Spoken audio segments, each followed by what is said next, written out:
It wasn't that long ago when Me Too happened. And when Me Too happened, Gillette released its ad on toxic masculinity, which portrayed men in negative stereotypes. Kind of like this. Harassment is taking over. It's been going on far too long. We can't laugh it off. And then shortly afterwards, Manforce released this ad on Men's Day by Adil Hussain, and that looked something like this.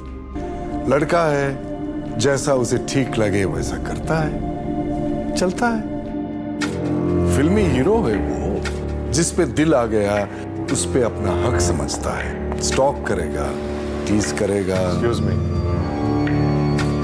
Come on in. I'll drop you somewhere. दूर से ही तो करता है। The toxic masculinity narrative continues. Chad says, Hey masculinity rocks, bye, how are you? I'm doing well. Chad, how are you doing? Madhur, finding the middle ground between being a simp and being toxic masculine person is difficult. Is it really that difficult?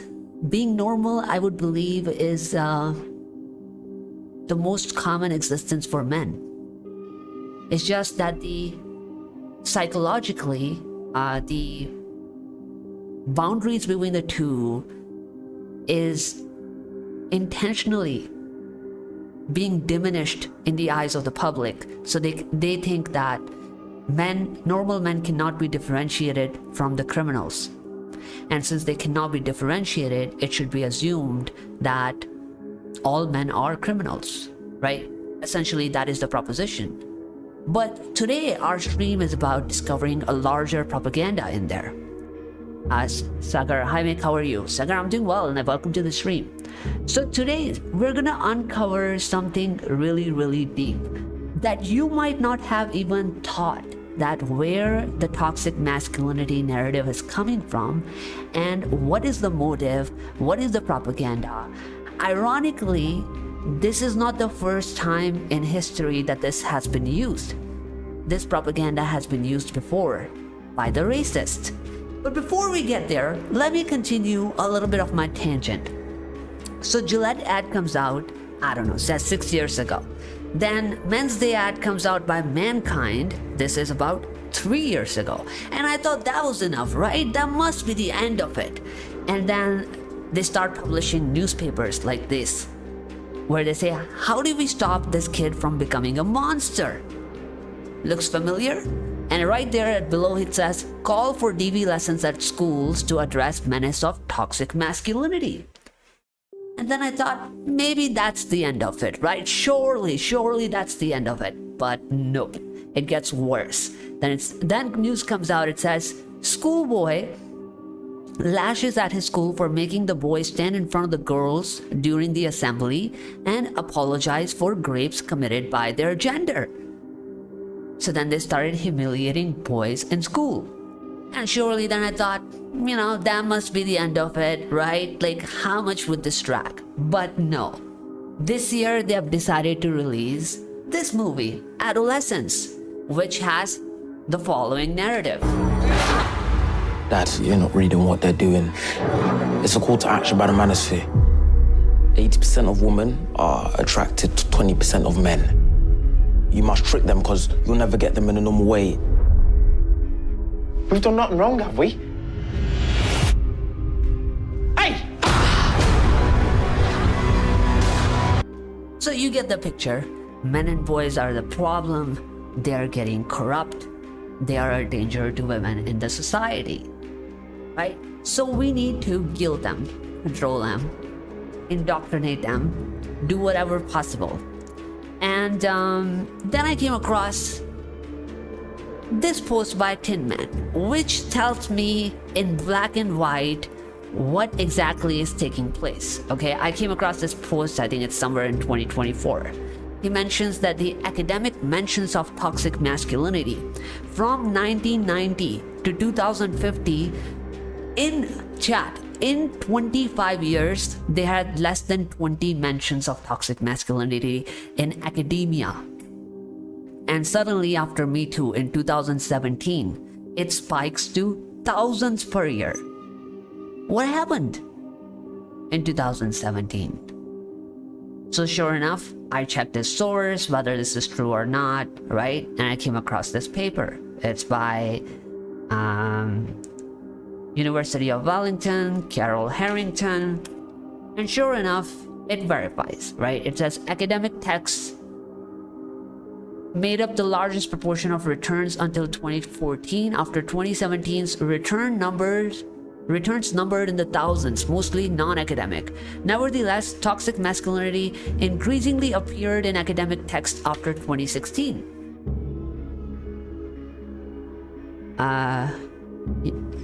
And vaccinate them. Yeah, basically castrate them. Honestly.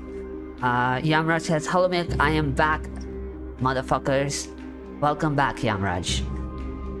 So now you might find this surprising. I was thinking about it a lot, and I was like, this is a very common pattern. Where have I heard this before?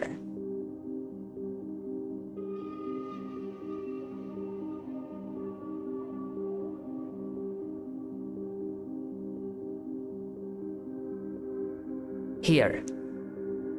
I have heard it here. This is KKK, America's most popular supremacist group in the 1900s.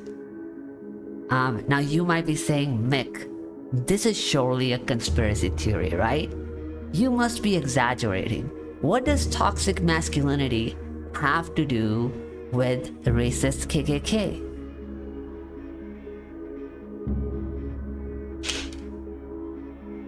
Well, let me show you something interesting.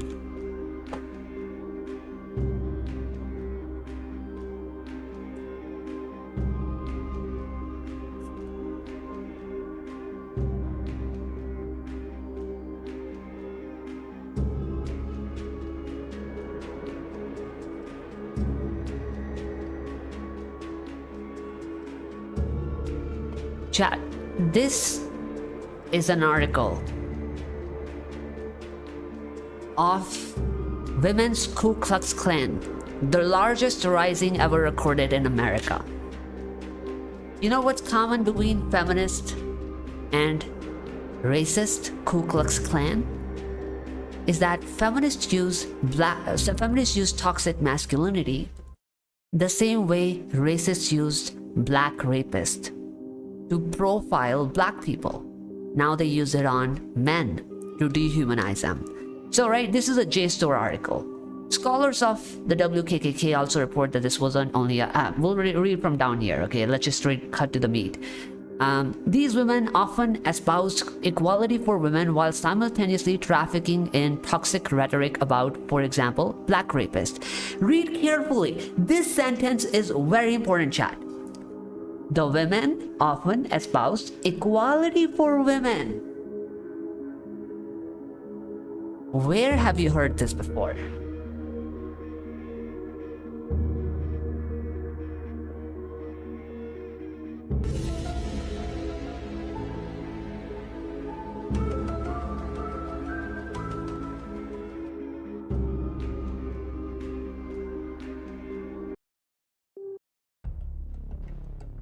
So, equality for women by Women's Ku Klux Klan, equality for women by feminism, black rapists by Women's Ku Klux Klan, and toxic masculinity by the feminist. So is it that feminism is inspired by racist Ku Klux Klan to achieve the same outcome that they wanted to? So I came up with this chart, okay? And you might be sitting there, I'm still building a conspiracy theory. But what if at the end of the stream I can change your mind? What if I gave you one-to-one comparison and one-to-one evidence on everything? Okay, so I came up with this chart. I would think of it like this, okay? Like I said, Feminists use toxic masculinity, KKK used, let's do it WKKK, because really it was the Women's Ku Klux Klan that was doing it, right? So WKKK. Okay, they use black rapist. So this is what I would call the hate chart. Okay, this is the hate chart. It explains everything. It's like, this is for KKK, this is for feminists. This is one-to-one comparison of what the methods that will be used. Okay, so KKK uses white women's safety and equality, like you just read on the JSTOR article. Feminists use women's safety and equality. Okay, so this is what we call the shield. Okay, so let's go on meme generator for a second. Okay, meme generator, let's take a look. Okay, here we are. We'll go to iceberg. Okay, here's the iceberg meme. So here's what I would say is women's equality or slash safety. Well, we'll just say women's equality. All right, it's good enough. This is what I would call what people see, the tip of the iceberg. This is what's hiding underneath. Hate for men. Okay, so for KKK, this would be hate for black men, because they had combination of two things, which is that we want to spread hate against a race and men of that race, whereas for feminism, it's like hate for all men, right? So this is their shield to justify this underneath, right? So let's go back to the chart for a second. So I think this is here the shield, white women's safety and women's safety. This is what they show to people. Show to people to basically legitimize themselves, right? When you legitimize yourself, then you start doing the corruption and violence underneath it, right? Too blunt for masses to accept. Okay, fair enough. Like, I gotta try. Like, I think I have pretty convincing evidence in this stream. So if you're not convinced after you watch this stream, well, that's up to you. But I'll do my best to prove my point. Okay. Hail at no, chat, we're not hailing KKK, but feminists definitely need to be exposed. Okay, so what's underneath the shield, right? This is a 5-step method that they use. It's like, first you start demonizing, right? KKK demonized black men, right? You might be thinking, how? Okay, let me show you an example.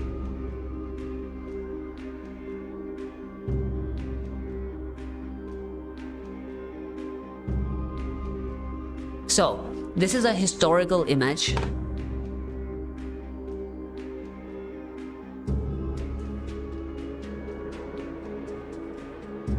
Yeah, this is a historical image. What the? Hold on. Okay, yeah. This is a historical image of basically Nazis protesting in America during the Reconstruction era. I'll read what it says. Negroes commit 80% of US crime. Okay, down with Martin Luther King. Okay, so essentially the same premise, that men commit majority of the graves, right? This is what you just read in the ad that I just showed you. Let's go back. How we stop this kid from becoming a monster. Call for DV lessons at schools to address menace of toxic masculinity. Seems awfully similar to the narratives that white supremacists were using, right? Now this is feminism. It says, not all men, but how do I know which man when it's always men? Look familiar? This is racism. This is feminism, racism, and feminism. Okay, but that's not the end of it, right? So that is demonization. First you demonize somebody. Why? Because then people lose empathy towards that group, because you're not considered human anymore. Think about it. You don't have sympathy for animals because you don't consider animals equal to you, right? So if somebody is a demon, commits crime, you don't give sympathy to them. So immediately they have disconnected you from the society. They will ignore any acts of violence and discrimination against you because they don't consider you human. Next, fear. I think fear is kind of similar. You read it in the same memes, right? Where, 80% of the 80% of Negroes commit crime. That's what it reads. Most men commit rape, right? That's like fear mongering. So then you move to next step, hate, right? And then you go to segregation or discrimination, which is where we have two-tier justice system. So they had Jim Crow laws. They have their own version of symbology to pedestalize women in every ideology. That's true. I think Hindus have it too. That is true. Okay, so chat, segregation and discrimination. So racists had something called Jim Crow laws. What was Jim Crow laws? It was basically two-tier system, okay? Here's an example of it. This is where colored people drink water, and there's a separate region where white people will drink water, okay? And they had that in everything. It was there in buses as well. Here, colored waiting room versus white waiting room. Right, so that's what we would call segregation. They had presumption of guilt for black people, but not for white people. Okay, so this is where segregation comes in. Does that sound familiar to anything?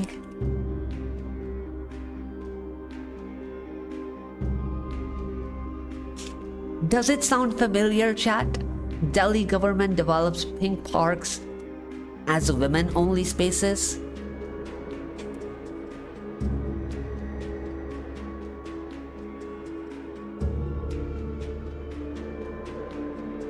The same way they developed white exclusive spaces. Why? Because we are afraid of men, they're demons, we hate them. Okay, so this is where segregation and discrimination comes in, where there are one-sided laws. You have a license to do that under the garb of women's safety. And then a final step is domination. When you've accomplished all of this, then you get total control. For racists, the idea might be to eliminate them or enslave them. For feminists, it might be to use them as cash cow or ATM machines to force them into marriage when they don't want to do, and then force them to give kids when they don't want to do, and then force them to give money when they don't want to do it, right? The idea of domination. We have total control of the group. I got to admit, I asked this same question from a lot of people, but they can't answer. What question? What question, buddy? So now now that I've said this, it's the matter of proving something, right? Is that what we're doing? So in this stream, what we're gonna take a look at, we'll first look at the movie Adolescence, because a lot of you were recommending that I watch it and give a review. I have not watched it because I don't believe in giving my money to the people who oppress me. This is what Atul said while he died, right? Why would I give money to people to spit on my face, right? If a movie is spreading hate propaganda against me, I am not gonna fund it. So instead, I came up with an idea that I will watch this debate from Piers Morgan. Okay, so here's what we're gonna do today. So we're gonna take a look at a few timestamps in this debate where conservative women are arguing conservative men on toxic masculinity. And we're going to take a look at how many valid points they have. But the main reason for the stream is completely something else after that. And what's that? Well,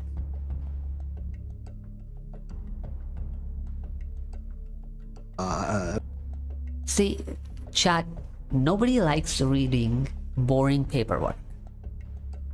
So,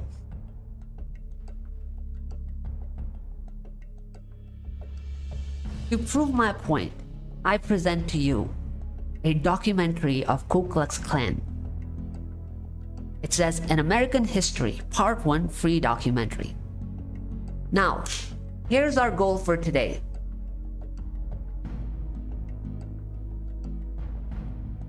You can see two goals on top here. This is every time feminists use the same method that KKK used. So it's a one-to-one comparison. Okay, so when you go to this documentary, every time they mention what KKK used to dominate black men or black people in general, black race, every method they used, every time they say something, right, and I find something in common with feminists, I will mark 1-to-1 comparison, both here. KKK versus feminists. All right, so that is the agenda.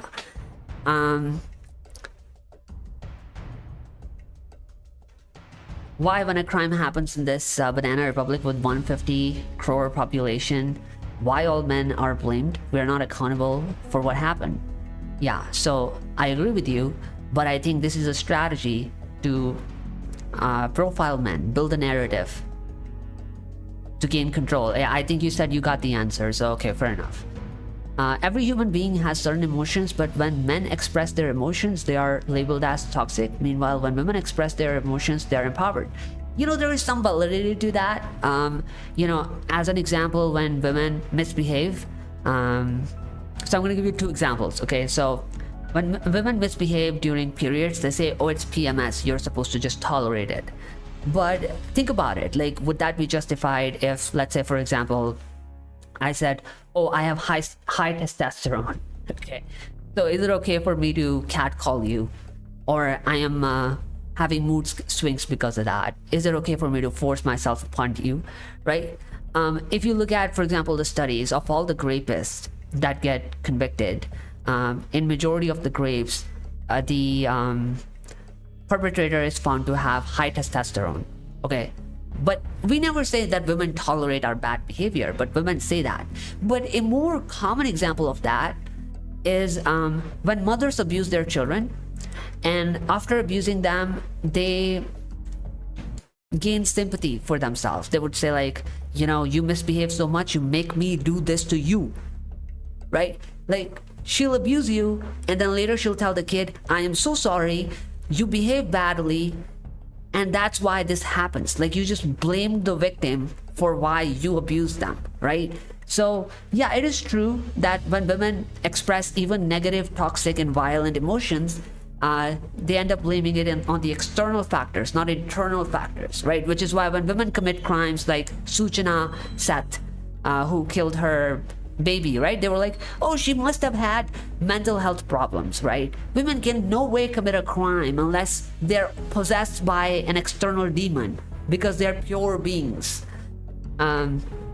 Why, when a heinous crime happens with someone, the whole male society of India is blamed, saying all men are rapists? Yeah, I think you got your answer, right? Like, it's basically to stereotype them, because it's easy to isolate and control them in society. Okay, so we'll move on, right? Where were we? So 1-to-1 comparison.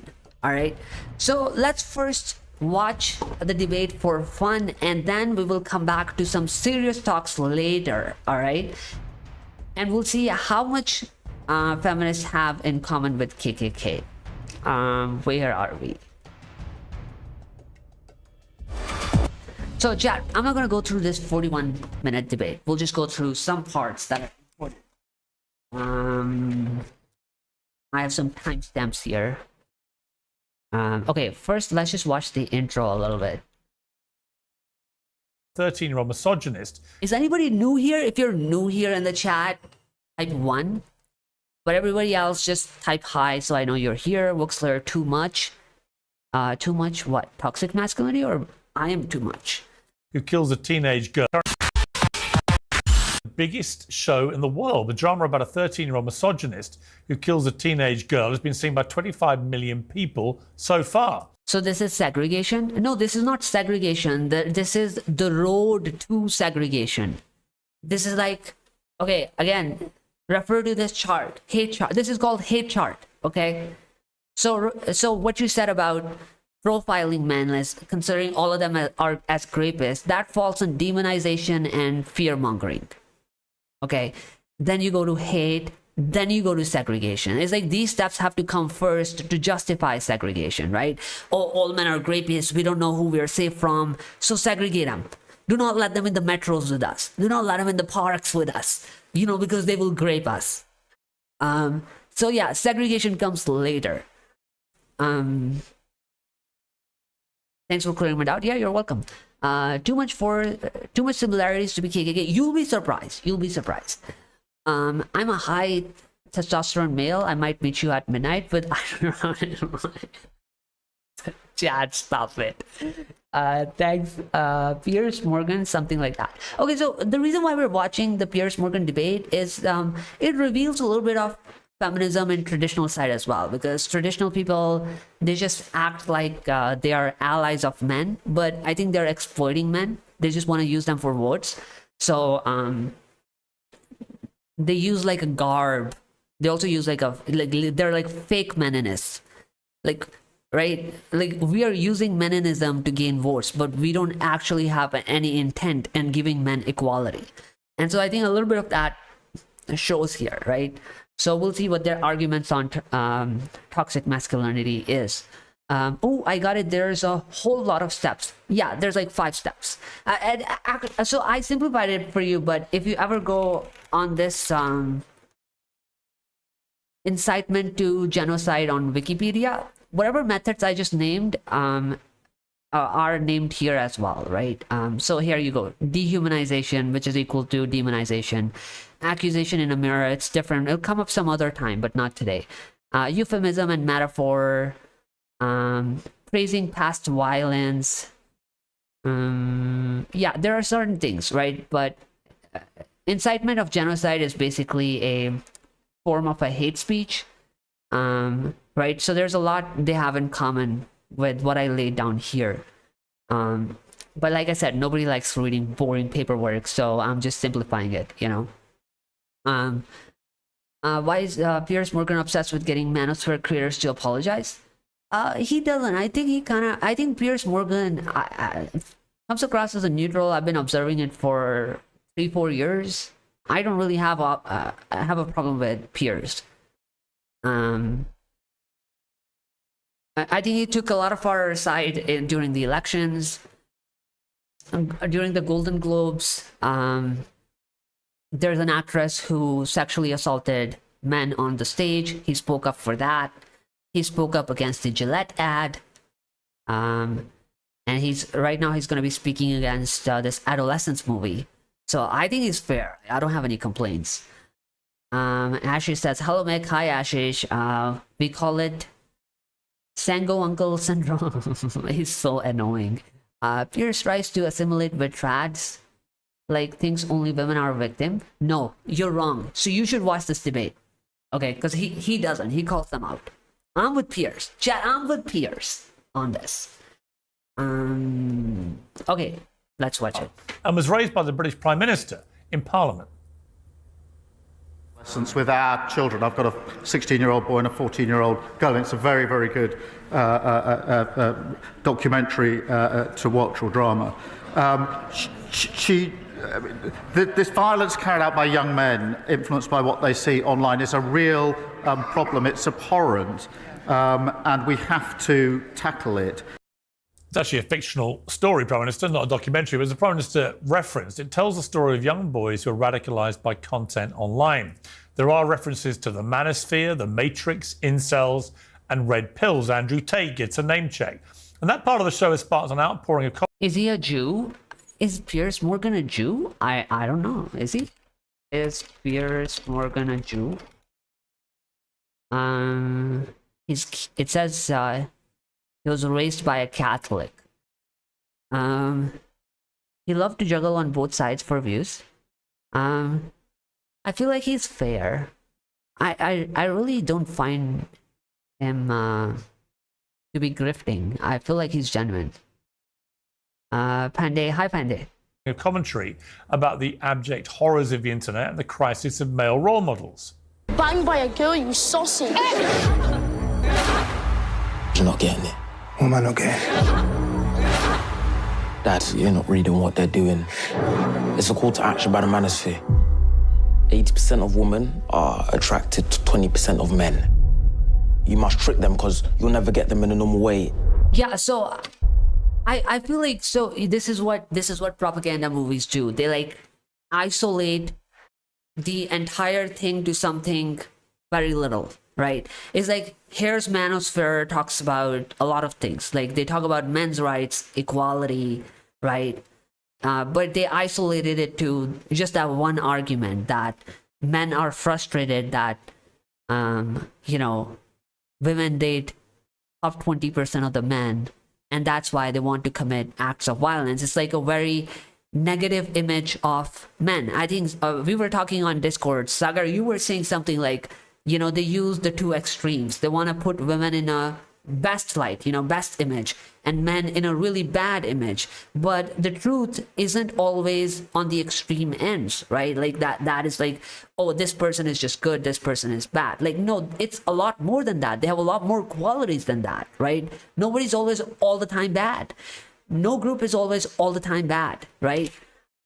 Even for feminists, where we say that feminists is totally radicalized, you can still find one or two good feminists. But the point is that a group is defined by its dominant number of people, right? So when you talk about manosphere, why are you isolating it to just that argument that, hey, it's just that the whole manosphere is just about angry that women date 20% of the men. Like, that's very limited approach.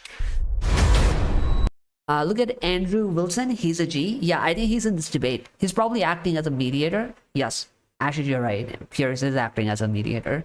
This is Keir Starmer, new Sultan maker of Eurabia. I don't know what that means. Okay, let's go.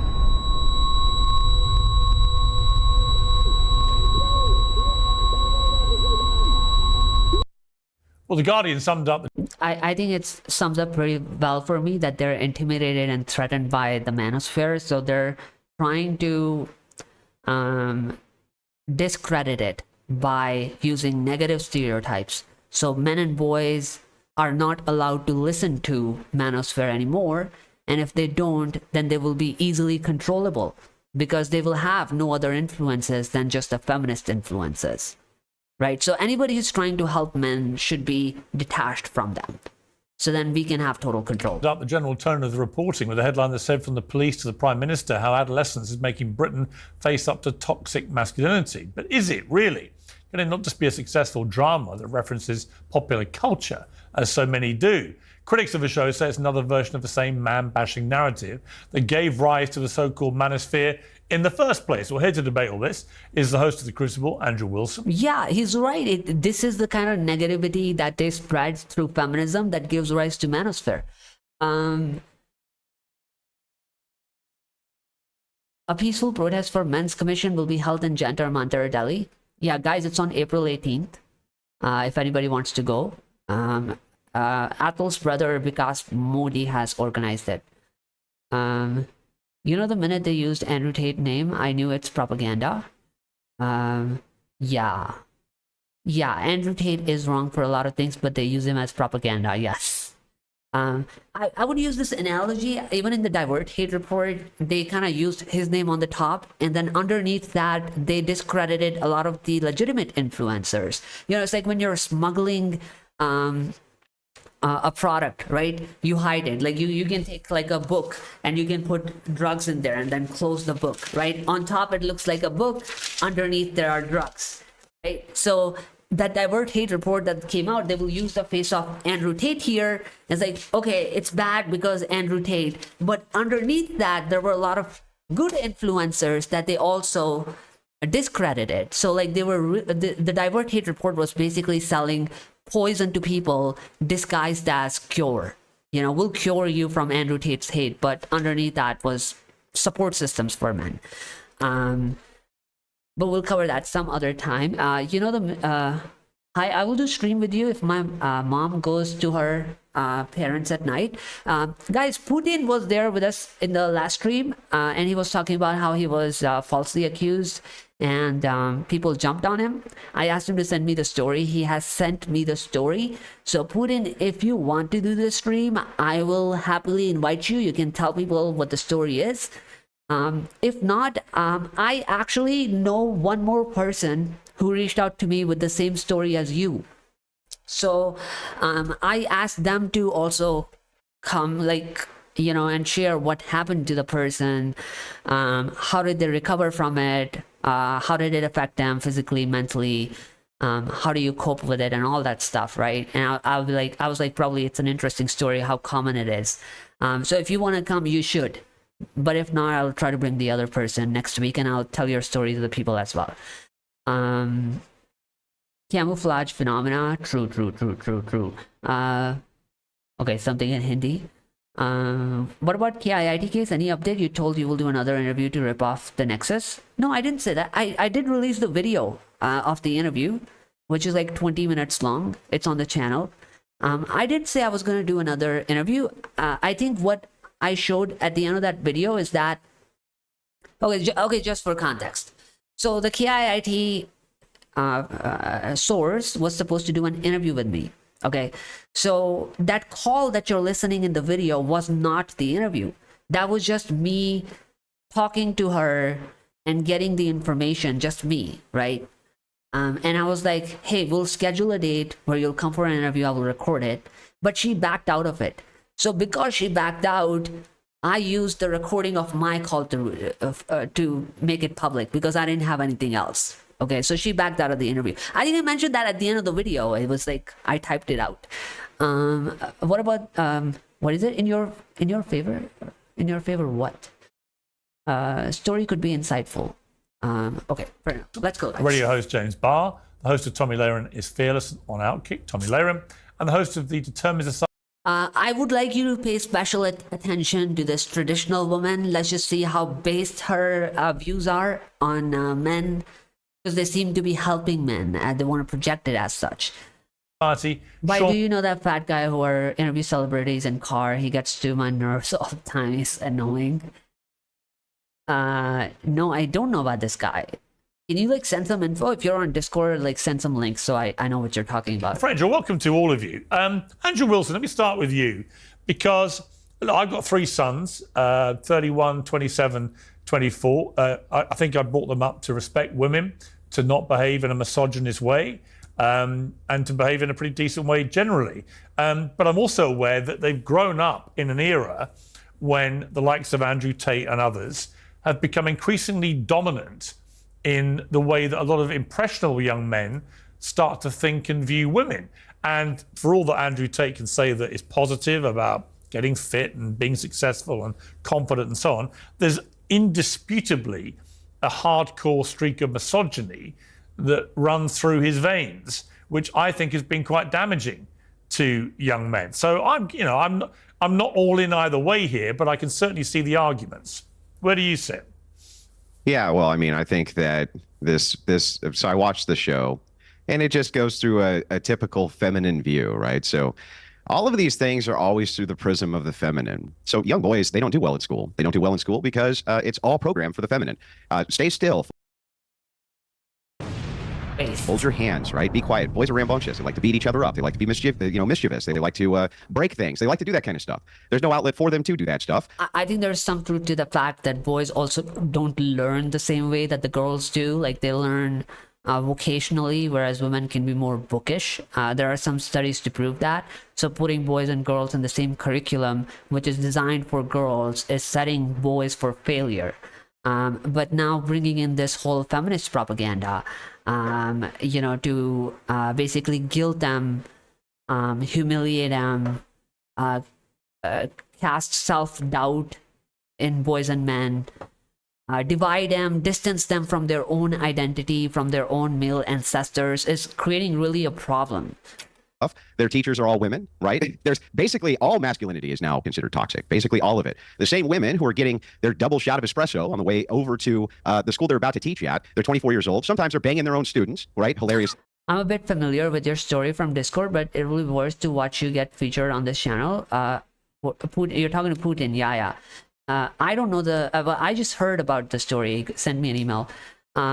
Thanks, Mick. Influencer like you make me feel good that you care about me guys, unlike some other people who use us for views. So I'm actually one of you guys. I mean, I don't have the same type of violent stories, but essentially the idea for this channel is that instead of depending on grifters to run our narratives, the men, one of us should become an influencer and push our own agenda, because the other people are not going to do justice. They're just using us.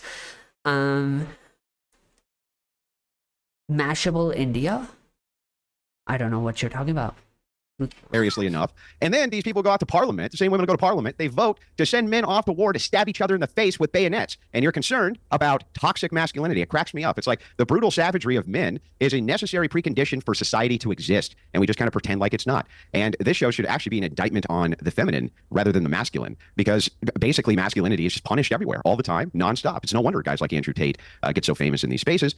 I mean, what's the alternative? The alternative is everything must be feminine, tone policing, nonsense like this. It's ridiculous. All right, James Barr, you were True. I think they have intentionally, first of all, I think the problem with the society is that they first of all don't want to represent the rights of men in good faith.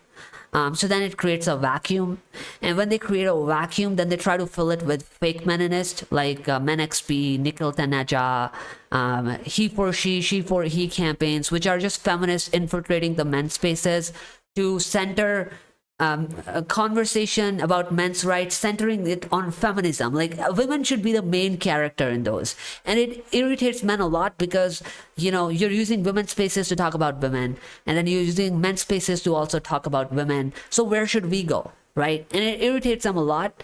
And the fact that you don't let the right influencers come in, the wrong influencers come in. You were laughing. Take advantage. So they make the situation worse. I don't think you'll enjoy what you're hearing. No. Who's that cheap Justin Bieber looking ass guy in the middle? This is a common appearance. It's like a woke leftist gay guy, as much as I understand. And he talks. Oh, you actually laugh about what he will say. I have a timestamp on this guy. You should watch it. Your views on Professor Batman? He also makes men content. Are you talking about Professor? I collab with him all the time. It's basically like a family channel, almost. Have you seen CBSC private school? Do you do DEI hiring? I see even women are hired in PD teacher position, even in boys' school. Yeah. So what's happening in schools is like they're increasing the gender gap. So again, they mislead people. The whole premise of DEI was that. Yeah, the whole premise of DEI was that we are trying to close the gender gap, right? This is again a fraud. Like you're using the garb of equality to promote discrimination, right? What do I mean by that? Okay, so let's, for example, go to paint. Okay, so here we are. Okay, so here's where's a rectangle. Okay, here's like the. Okay, let me draw here. Okay, here are two graphs.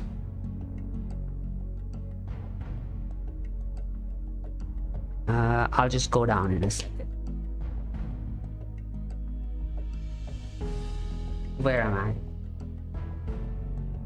Okay, chat. Where should I go? I'll go here. Okay, chat. So this is it. Okay, so let's take for example,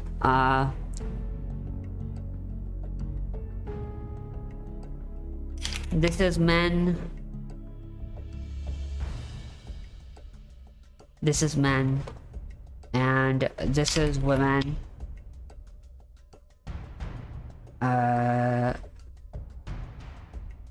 Okay, this is women. Okay, so I'll just color it. So like we can all follow this, right? Here's men. Here's men. Here's women. Okay. This would be like the areas where men are dominant. These are areas where women are dominant.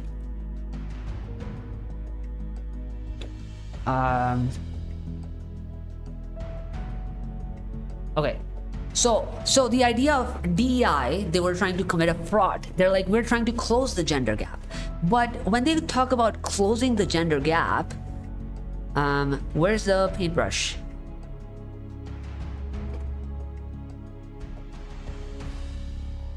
Yeah, so when they talk about closing the gender gap, they only talk about increasing the participation of women here to match the participation of men, to bring equality. But this is clearly selective equality. Because who is going to address this right here, right? Now, you might be asking, what are the areas where women are dominant? Okay, so women are dominant in healthcare. And like this guy was saying, like teachers, schools, primary teachers, elementary teachers, right? Nurses, beauticians, hairdressers, right? Fashion designers, like clerical, administrative, executive roles. I'm talking about executive assistant roles. So right, there are a bunch of fields where women are dominant, where men are less. Okay, they don't want to talk about that. They want to discourage men from entering there. Like HR, for example. I work in HR. They discourage men from entering. Right, and they want to encourage women from entering in men's spaces. Now you can clearly see that if you're not closing the gender gap, you're increasing the gender gap. Because you're making male-dominated spaces less dominant by entering women there, and you're making women-dominant spaces even more women-dominated by discouraging men. So why are you trying to convince people that you're trying to bring equality when by the very definition, you're bringing inequality?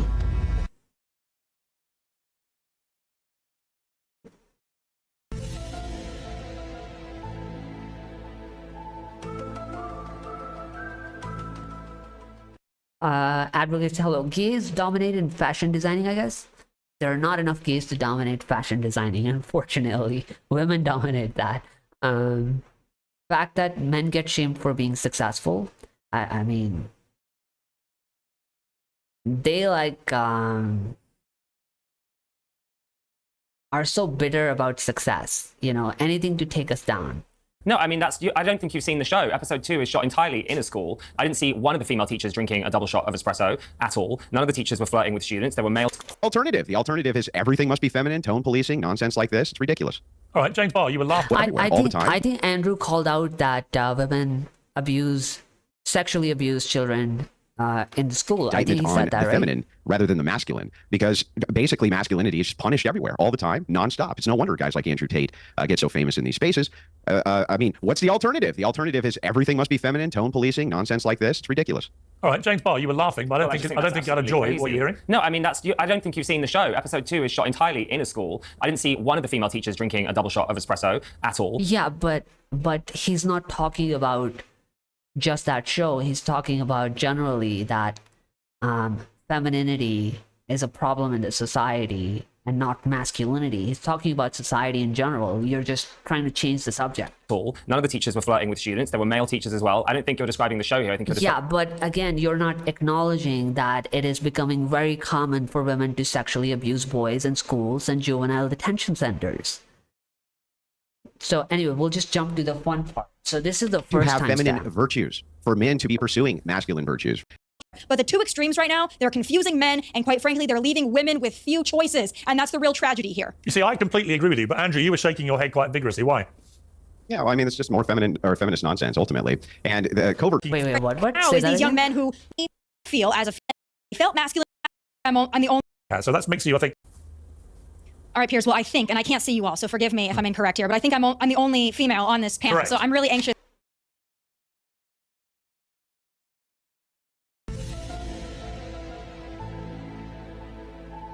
I am so sick and tired of women wanting to be the main character all the time.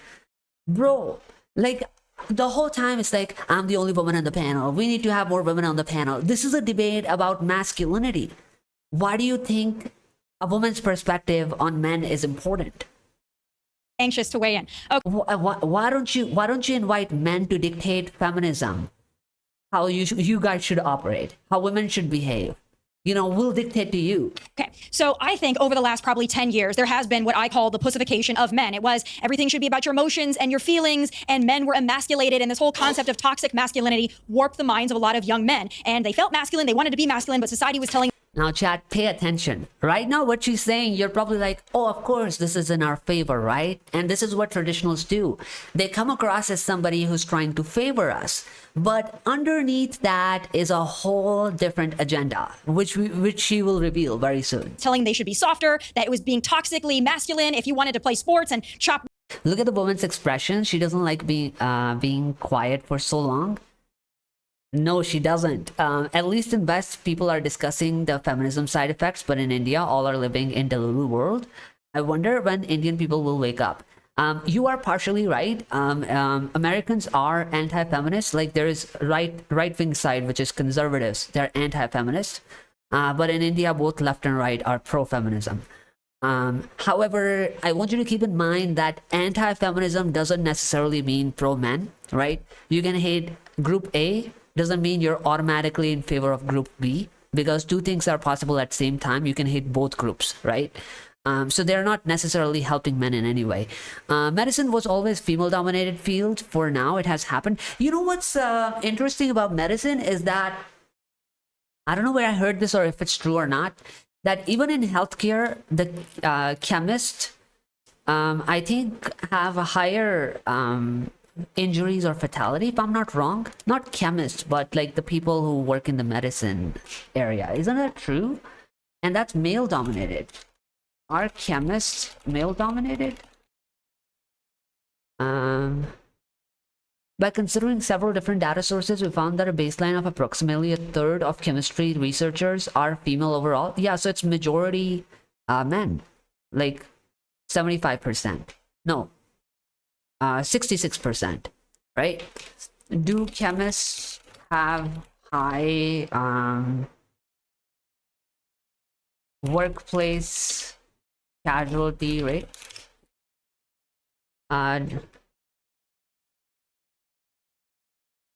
Death notices for chemists suggest perhaps not, despite the hazards found in many labs. Okay, so it's hazardous. I think that's something like that is what I read. So anywhere there's risk, women just check out of that. So even in healthcare, women dominate a lot, but in chemists where it's hazardous job, they don't want to enter that.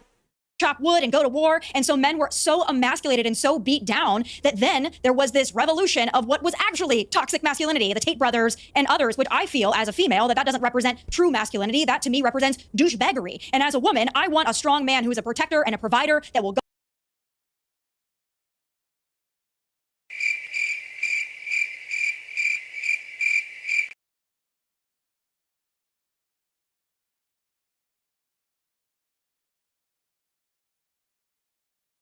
Are you sure about that?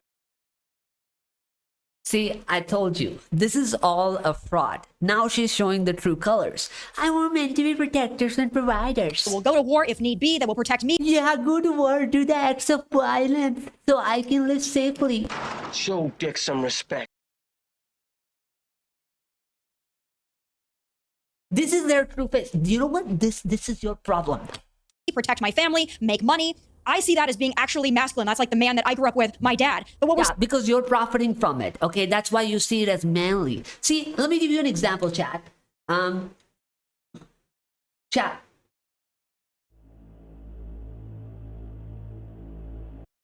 Chat. How many of you here work in the HR or engineering? How many of you are salesmen here? Okay, how about this? How many of you want to send me a dono right now? A $10 dono, all of you.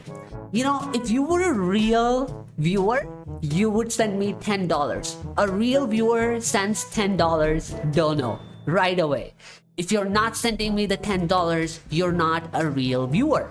Okay? See, this is how it works. Who's defining real man? The one that is profiting from the behavior? Yeah, okay. So I work in the HR, okay? So a candidate comes to me and goes, hire me. I'm like, no, you have to do the interviews first. If you prove the test, I'll hire you. Like, no, real HR would hire me without taking the interview. So I think women should stop dictating what to them is a real man, because to them a real man is somebody they want to be able to exploit. Idiot. What we're seeing now is these young men who look at Andrew Tate and the Tate brothers, and they see somebody who's just quite frankly a douchebag and disrespects women, and because they've been so emasculated, they're like, oh great, that's a yep, chemists are male dominated, but in a homeopathy field, women dominate more as doctors. Okay. Real man will do whatever I say. Exactly. See? This is what I'm talking about. Show Dick some respect. I am IT professional. Okay, sophisticated. If you're an IT professional, a real IT professional would give me a free software, would engineer a software for me for free. Because as far as I remember, sugary, gyne-obs, orthopedia, psychiatry were started by men. You'd be surprised. I don't know about the ones that you're mentioning, if they're started by men. But by the way, psychiatry is dominated by women right now, just so you know. But historically, that lady Nightingale who started the nursing profession, she actively advocated to keep men out of nursing. It's like it should be a female exclusive space. Because I don't know, maybe there's some history about, hey, men will abuse children and stuff like that, right? Same racist propaganda, similarity. Drain both emotionally and physically. Real men do this, do that. Yeah, I mean, I could go to a shop and a real shopkeeper would give me everything for free, you know? Yeah. If YouTube was real, it'd give me 20,000 viewers, you know? That's a manly man, but that's not right either. So at some point, I think we'll go back to maybe meeting in the middle here. You can be a man who has feelings and emotions, but you can also go to war and protect and defend your family. Yeah, okay, how about this? You go to the kitchen and cook me a sandwich whenever I want. You shut up when I ask you to shut up when I want. Okay, and then maybe we can meet in the middle. Maybe we can also allow you to work a little bit and give us half the bread. Okay, how about that? I'm hoping we can get back there. But the two extremes right now, they're confusing men, and quite frankly, they're leaving women with few choices. And that's the real tragedy here. You see, I completely agree with you, but Andrew, you were shaking What do you mean you completely agree with her? your head quite vigorously. Why? That was a shit take. That was such an L take. I mean, it's just more feminine or feminist nonsense, ultimately. Thank you. I appreciate that. Yeah, my shopkeeper is a real shopkeeper. He gives me Dania for free.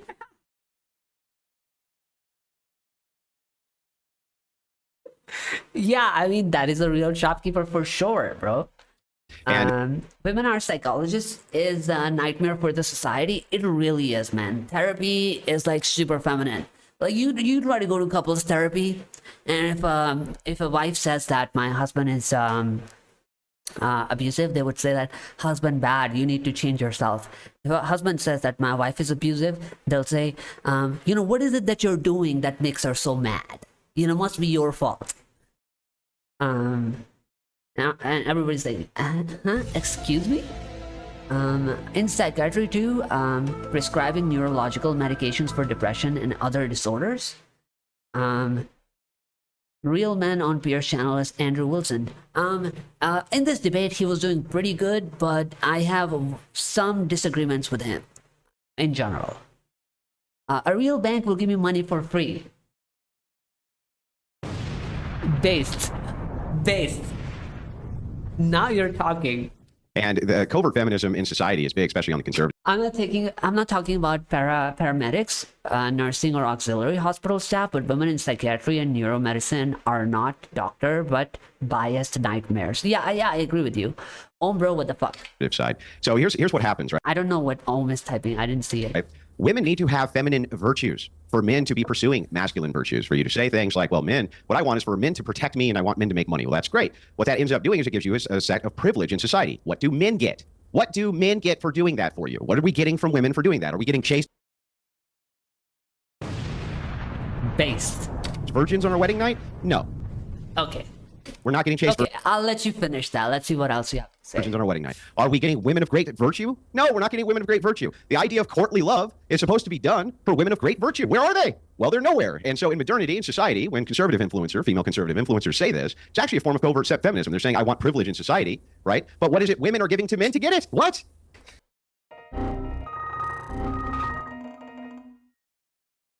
Yeah, so I think that's a great question, that what women are giving. By the way, how arrogantly she's smiling. But anyway, so see, this is where I disagree with Andrew a little, because he's essentially trying to argue that virtuous women and virgin women are enough of a return for men to, go to wars, fight, become a protector, provider, basically a cash-making machine. I don't think the return is justified, right? You're basically downplaying the role of women and making men, like you're forcing men into a false compromise, right? If I'm going to be a cash-making machine that dies in war as well, then you need to create a value that is big enough to justify my sacrifices. Your virginity is not going to cut it. Okay, your virginity is not going to pay my bills for the rest of my life. Your virginity is not going to, compensate me for my death in wars, right? This is where I think I don't agree with them. I know my psychologist female friend who is divorced, and she is doing counseling of couples. God save their marriage, Mick Bro. Imagine this is actually a problem we have. The people who can't save their own marriages are trying to save other people's marriages. They're gonna end up the same way as you.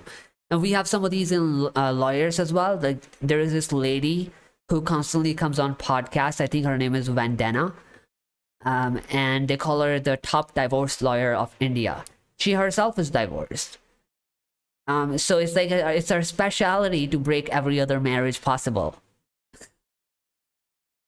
What are they giving them? Tell me. Can I please chime in here? Yes, you can. And then James can, and I'll come to you, Sean. No, I would love to. I love this whole thing of like, if you're a female conservative and you don't believe that men should be douchebags, that all of a sudden you're a covert feminist. Call me a feminist. I really don't give one crap one way or another. But I can tell you this. A lot of these men, these podcast hosts on the right that like to think of themselves as these big masculine men, and what am I getting out of it? I can tell you this. There's that feminism. All right, I believe I'm a woman of virtue, right? Yeah, there's the feminism. Oh, and then you're interrupting me too. Didn't take long, did it? Didn't take long, did it? Okay. Yeah. Oh, I'm sorry. Did you want to speak over me? Yeah, I don't care if you call me. I don't really care if you call me a feminist. She's really getting irritated right now. Yeah. You're actually interrupting me. I didn't interrupt you when you were spewing your bullshit. So now it's my turn. Okay. You mean the truth? Like I said before, so I believe there we go again. Piers, I'm a woman of virtue. I happen to be independently successful. I have a husband who's not only a former professional athlete, but is currently a professional baseball coach. So is he not a masculine man? I mean, I'm confused here. What's your concept of a masculine man? Mine is a man who respects me. Yeah, that misses the point, though. Like, you're still not contending with the argument that I'm making. You're saying inside of society. Women work behind the shadows to get what she wants. She's just doing that, nothing else. Exactly. I think the whole conservative space, men and women, and both are doing that. Right this second, right? Masculinity is not only punished, but also women on the right, covert feminists. Look at her face. She's really trying to process this. I don't think she's ever been confronted with these arguments. She's just too used to, spreading easy narratives and men not challenging them. On the right are constantly and consistently talking about how they need to have privilege in society. I want men. Their version of masculinity is men who take care of us, men who protect us, men who do all of this. Those are all duties that men have towards women. Great. What are the duties that women have towards men? What are the duties that women have towards anything? What do men get out of this arrangement? What do men get out of that arrangement? That's a great question. I want a woman who pays my bill. That's that. Yeah, Pande, me too. We're all on the same side. She's been hit by a bullet. Yeah, her face definitely looks like that. What are we getting out of this arrangement? Can you tell me? I mean, I would argue that men innately should be protectors and providers. Okay, men innately should be protectors and providers. Well, in that case, Tommy, why are you sitting on a podcast? Because women innately should be in kitchen and they should shut their mouth when I tell them to shut their mouth. Hello? Let Tommy most respond. Men are born that way. Let Tommy respond. Most men are born that way to service me. That's how they're born. Tommy, most women are born to give me a back massage. Get over here. Idiot. For that, and then I'll come to you, Jez, and then Sean, you've been waiting patiently. So most men are born to be protectors and providers. I can't take it. I can't take it anymore. I can't imagine my dad saying, you know what, to my mom, you know what, I'm not going to be a protector and a provider and I can't imagine my mom saying, I'm not going to give you sex when you ask me to, and I'm not going to cook you a sandwich when you ask me to. These are all stereotypes. Like, bro, just shut up. Just shut up. Unless you do this. That's not how real men operate. Real men are protectors and providers, and they marry women who hopefully have some... Chad, how many of you agree with her? She's basically saying that She wants unconditional favors. Men don't ask for anything in return. They just give us all their money. They just let us wipe our shoes on them like a doormat. They just become our pay pigs. You know, they just commit acts of violence on our behalf. They don't ask for anything in return. Men are here to service us. Wash our feet, lick our asses. That's what we are here for. That's what but real also men bring a are lot again. to the Great. table as well, that are great mothers, great wives, caretakers of the home. There's nothing wrong with being Okay, so you basically exist. Is that it? a traditional wife and mother. You're misunderstanding me if you think that I think that women should just be out doing whatever they want. I think that there are gender roles that should be respected. But I don't Show Dick some respect. think a man needs to get something out of it to be a manly man. But you've been taking alimonies for centuries and centuries, and you're talking about how men don't need to get anything out of a marriage. Here you are. Protector and a provider. Show Dick some respect. Unconditional love isn't real. Unconditional love is just like unconditional loyalty to a company. It's like, don't ask us for raises and increments. Don't ask us for appraisals. We're not going to pay you more. Just be loyal and help the company grow without asking for anything in return. Okay, it's like basically you're trying to indoctrinate somebody to become a slave for you. No sex, only tax. Nirmala Thai magic words. Yeah, she would actually make a good replacement for Nirmala. I do agree with that. If you think you need to get something out of it, I quite frankly don't consider you a real man. Yeah, she have nothing. She have nothing. But we'll No women discuss have in a no moment duties, whether nothing. Andrew They just Wilson get is a real man. Piers, But Piers, let's I go offer nothing. I offer nothing. You He didn't offer me offer a a single lot of argument. things, Tommy. No. That's why I always love having you on the show. You know that. Let's go to a real man, James Barr. Thank you. A real man, James Barr. I do see myself as a man, and I know that you'll be looking at me thinking, well, you're not, you're wearing makeup, you're wearing colourful clothes, like, look at me, I'm really camp, my nails are painted. I mean, they are worrying But, you know, signs, I you're agree. sat there smoking a cigarette. I'd love to get a vape out and start drinking a beer, you know, pints with the lads, just connect with you over that. I think that you have some insane opinions on what we... The real man usage is a gaslight tactic. Yeah, it's a control tactic. I think that's what I would say. What do you think about Rebel Kid, Randy Orna? I mean, it was predictable. This is what I was saying earlier when we were talking about the controversy when it broke out, is that men were betraying Ranbir too early, whereas women were supporting Rebel Kid. So I was seeing a disparity. Like it's like there's a gap. Both of them have committed the same crime, but men are happy to throw their own gender under the bus in order to get validation from the culture, from the tradition, from the country, whereas women were banded together to defend Rebel Kid. It's like, no, our gender will not take the hit here. You know, it doesn't matter your tradition, doesn't matter your culture, doesn't matter your values. She just insulted a man on the show, and that's what we like to see as an audience. So they were defending it. So it's not surprising to me. I had made this reel where she was gaining the followers, Ranbir was losing the followers. So it was all predictable that she was going to come out with this PR stunt and she was going to play the victim. She was going to rebrand herself and revive her career, which is even bigger than it was before. Why? Because her audience, which is female demographic, was asking for it. This is what they wanted. How can you tell they wanted it? A, they were following her in a lot of numbers. And B, if you observe the demographic on Reddit, like the Insta Sluts bullshit, if you look at the posts of Rebel Kid over there, they're all positive. They're like, yeah, you go girl, you bash the guy. You know, so it's predictable that she came out with this whole video where like, I am the victim. They gave me the grape threats. You know, I defended myself against a guy on the show. I'm justified and all that bullshit. And her audience was just sitting there to suck it all up. Just see Andrew, he's literally pissed hearing these idiots. Yeah, I mean, but like I think he does that on a daily basis on that whatever podcast. So he's pretty used to handling them. He's a man, nice joke. Uno reverso for the Rebel Kid. It's really sad. I think I don't know who to blame in Rebel Kid. Should I blame the women for defending bad behavior of other women, or should I blame the men for throwing other men under the bus? Like, bitch, you should have waited to see what women do with their own kind so we could give the equal return back to them. Why are you guilting the guy and making him apologize too early? Rebel Kid is a female version of Elvis Shadab. This stream is about something else, but on Rebel Kid, a lot of people are spreading fake news. They're saying that what she said about 6-inch dick on that show was in response to the guy insulting her about her vagina. So they're saying that it is justified because he started it, so she gave it back to her. So yay, women empowerment, because he deserved it. But in reality, that's fake news, because that comment about 6-inch was not in response to the guy who said something about vagina. That 6-inch conversation was with a completely different contestant, which, by the way, was another woman. And Rebel Kid was asking her, what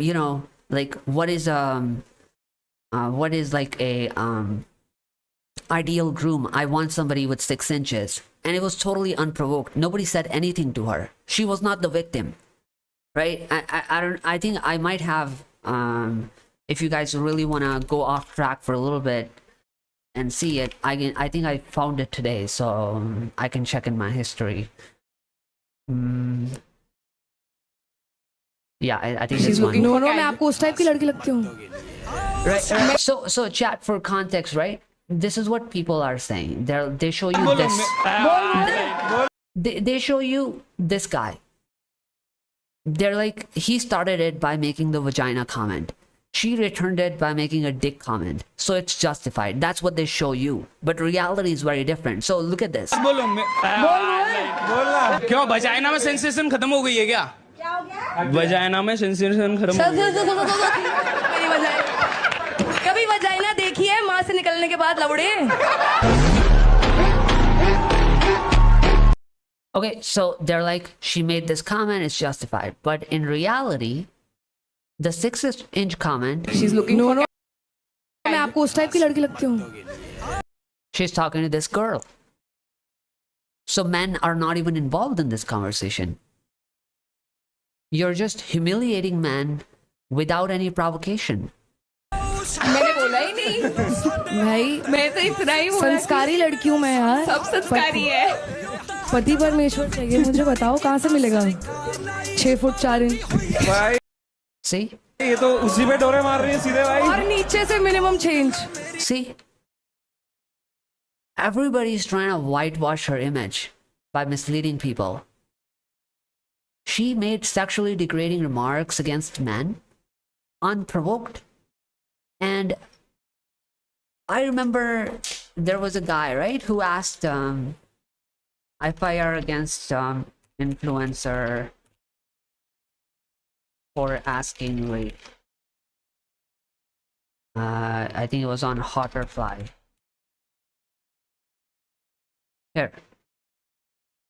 Here's a man who asked this lady, what's her rate in a meme? And there was an FIR on the guy.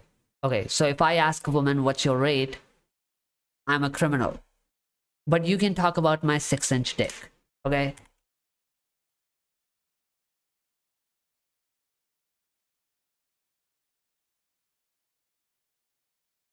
Okay, so Myntra creates a logo. And this logo. And it apparently to women, it looks like this is a vagina and this is open legs of women. So they had to change a logo after complaint that it's offensive, insulting to women. But Rebel Kid can talk about dicks.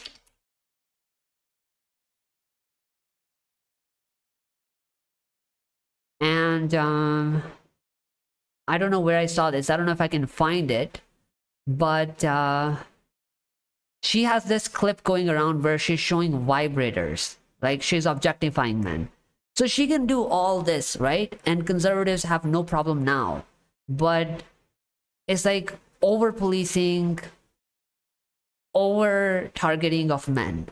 Like what crime has Ranveer done to be incriminated at a level that you took him. Okay, oops, I'm 5'11", I'm out. 5'11" inch, I'm 5'10", I'm disqualified. Majority of the men in India have like 5'5", I think. She must be 250 INR. See, if you said that, she will then register a criminal complaint. And NCW has, by the way, taken a suo motu after her video.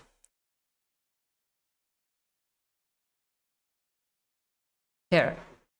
She said in her video she was getting grave threats after saying what she said, and NCW hogging the attention. They are just looking for the opportunity. It's like NCW takes suo motu cognizance, demands action. So, okay. NCW demands action against Ranveer for making the comments he did, which were obscene in nature. But when Rebel Kid makes the obscene comments, NCW doesn't want to take action against her, but they want to take action against people who are calling her out and insulting her and giving her grave threats, which is basically just people sending her insults on the internet, which was common with Ranveer as well, by the way. What women are meant Anyway, back to our video chat. to do for you. It is really frustrating to exist in a society as a man today. It's crazy that you don't appreciate that a woman actually gave birth to you. Like, she gave you a womb for 9 months and then looked after you, I would hope, for the beginning of your life. And you're sat there going, what do women owe men? Women don't owe men anything. So why do you think that men owe women anything? So you carry the baby for 9 months. I give you the sperm to carry the baby for 9 months. I think we're even. You're like, oh, but like it only takes you 5 minutes of sex to do that. Yeah, but it only takes you 9 minutes of pregnancy to give birth. Why would it justify a lifetime of slavery for you, right? Just for those 9 months. Maybe you can just get compensated for those 9 months by the government. Okay, through the tax money. But outside of that, why do you think men owe you anything? No one owes you anything. You have your own life. Do you understand that if you make an argument and you say that I've women are watched supposed your to be seminar on how to win an in argument. a position National Autonomous Court of Women. Oh, NCW is kind of like that, yeah. By the women, for the women, of the women, hail women. Yes, that is the agenda. Very similar to Nazis. Islamic countries are best for men. I don't know. It's being said a lot lately, but I don't know. if that women are supposed to be in a position of privilege where men do A, B, C, and D for them, and then I ask, well, what duties do women have? And you say, well, nothing. No one said right? that And then you men wonder, need- why are men personally, checking out? I don't know why men are checking out. I don't get it. That's silly, man. All right, That's let a me bring silly in. argument. All right, let me bring in the one person who so far hasn't said a word about this, but has a lot of interesting things to say.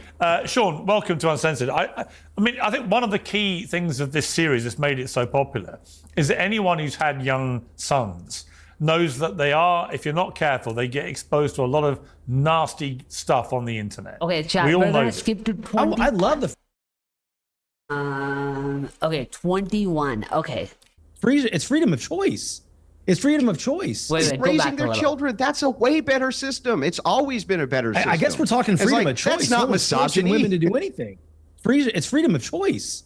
It's freedom of choice. I love the fact that my wife's out there working, teaching kids and building adolescents. I love that. And to your point about what do I get from a woman? I have a home. I have 3 beautiful children. I have communication in the house. And to me, that means more than anything. Like, I don't understand. You are basically, Chad, isn't he basically saying that my woman just exists and that's enough? Like, I will play all my duties and she just has to exist. Man gets punished under Sharia enforcement? Yeah, so who was that who was talking about? Gaurav, you're listening? And Chad, I think I feel like there is this attitude around the relationship dynamic where they're trying to perpetuate this idea that bare minimum from a woman is enough for us to be in a relationship with women. We will do all the work, 80-90%. It's like somebody's trying to say that all women have to do is stand on the treadmill. They don't have to run. Like, just get in a car, okay? You don't have to drive. Like, it's like so humiliating. So why would men do all the work for them? Like, it doesn't make any logical sense at all. Understand where I'm not saying you're wrong in your world, but to sit there and say to a woman, what do I get out of this woman? That's treating her like an object. One thing So you were just saying protector, provider, we want men to die in wars for us. You're not treating us like objects.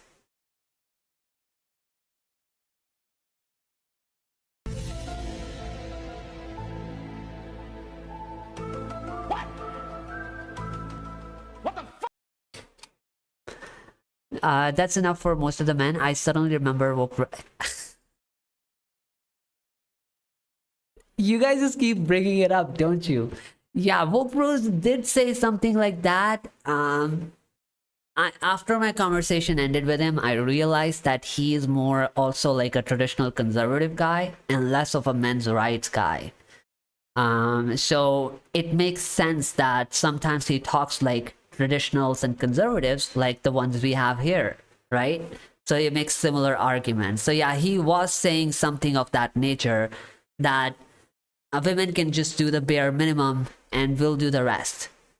90 to 95% men, 5 to 10% women. Vopro is living in the blue film. You know, I think a lot of people in Discord were talking about this stream that he did, which is on MGTOW.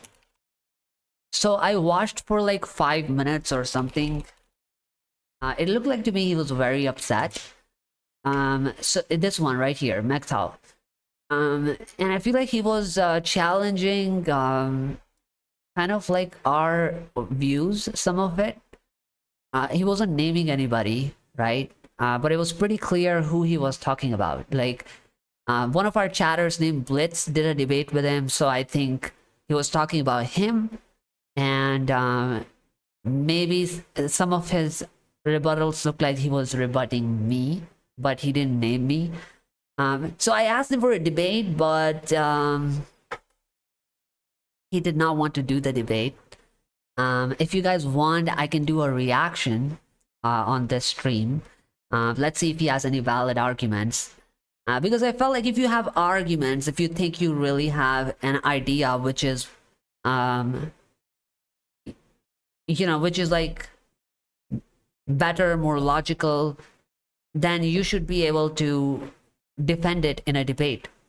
The same way, if you think your horse is the fastest horse in the world, you should be able to run it in a race and have it win, right? Then you will know you have a fastest horse in the world. Like running it on a track where there are no competitors is like you're the only one on the track, so obviously you're winning. But you enter it in a race against other horses, then we'll find out which one is the better one. So I mean, I invited him for a debate in a good faith, but he felt like is that he doesn't want to talk about the topic anymore, So yeah, so if you guys want a reaction, I can do that, and we can take a look at like, are his arguments really valid? Like, are they better? Are they critical? Right? Like, if it makes sense, even I would concede. Right? I'm open to learning new things. But if not, then we can give a different perspective on things. But yeah, he's one of those guys where it looked like even in debate, when we were having a discussion, he was talking about, hey, I'll get her a maid, I'll get her the dishwasher, all the appliances. The work just needs to be done. It's not necessarily that she has to do it. Like, I'll pay the money to buy all this stuff to get shit done. I want to play a clip. Okay, so it's okay to treat men like objects, give them duties, I but don't you're not feel allowed like to an give object. women duties. I feel respected. Okay, in well, my let me home. ask you this. I'm not angry.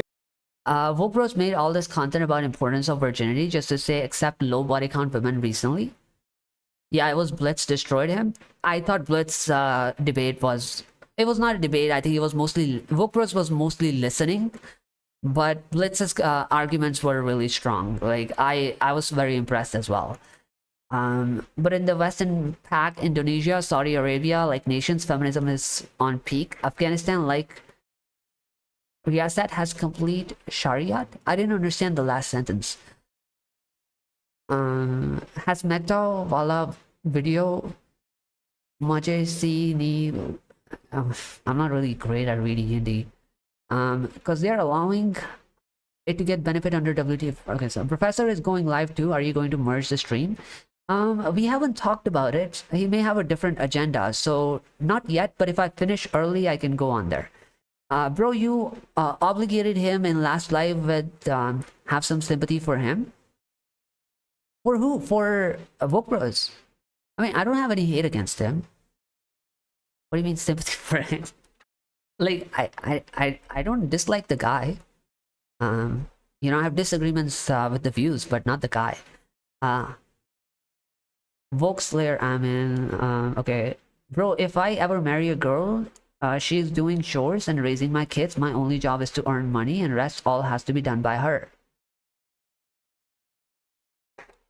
See, the problem is that there are not enough chores to justify women sitting at home. Okay.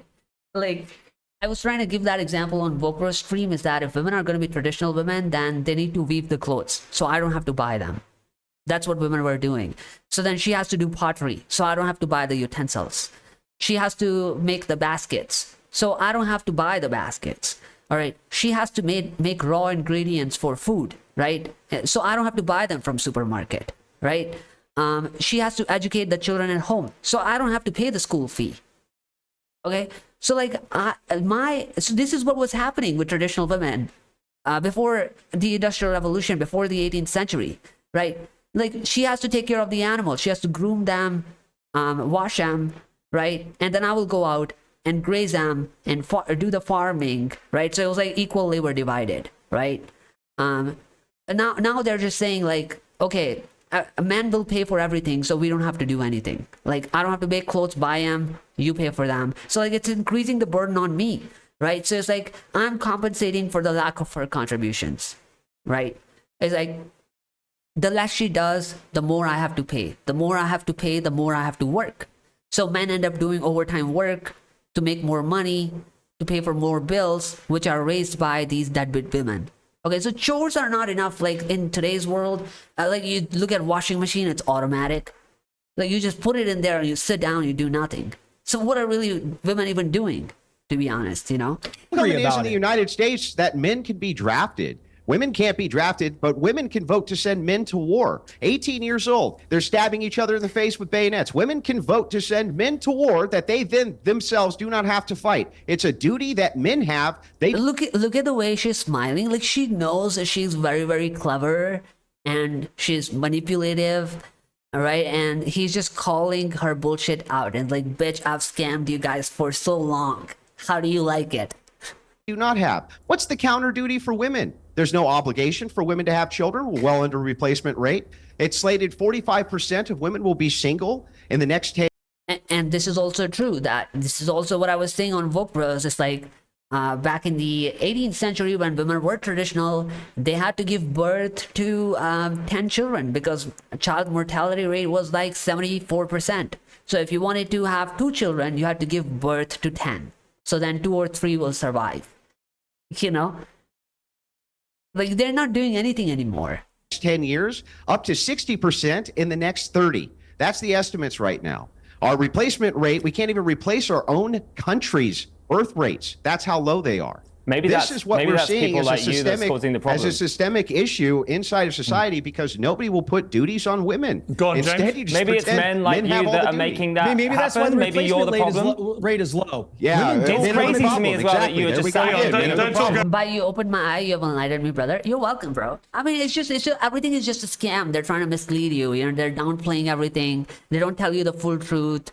But anyway, so I think this idea of women doing bare minimum is kind of like, you know, it's like, you know, like it's not necessary for India to compete in a cricket match. It's just good enough that they show up, right? How many of you will be happy with that?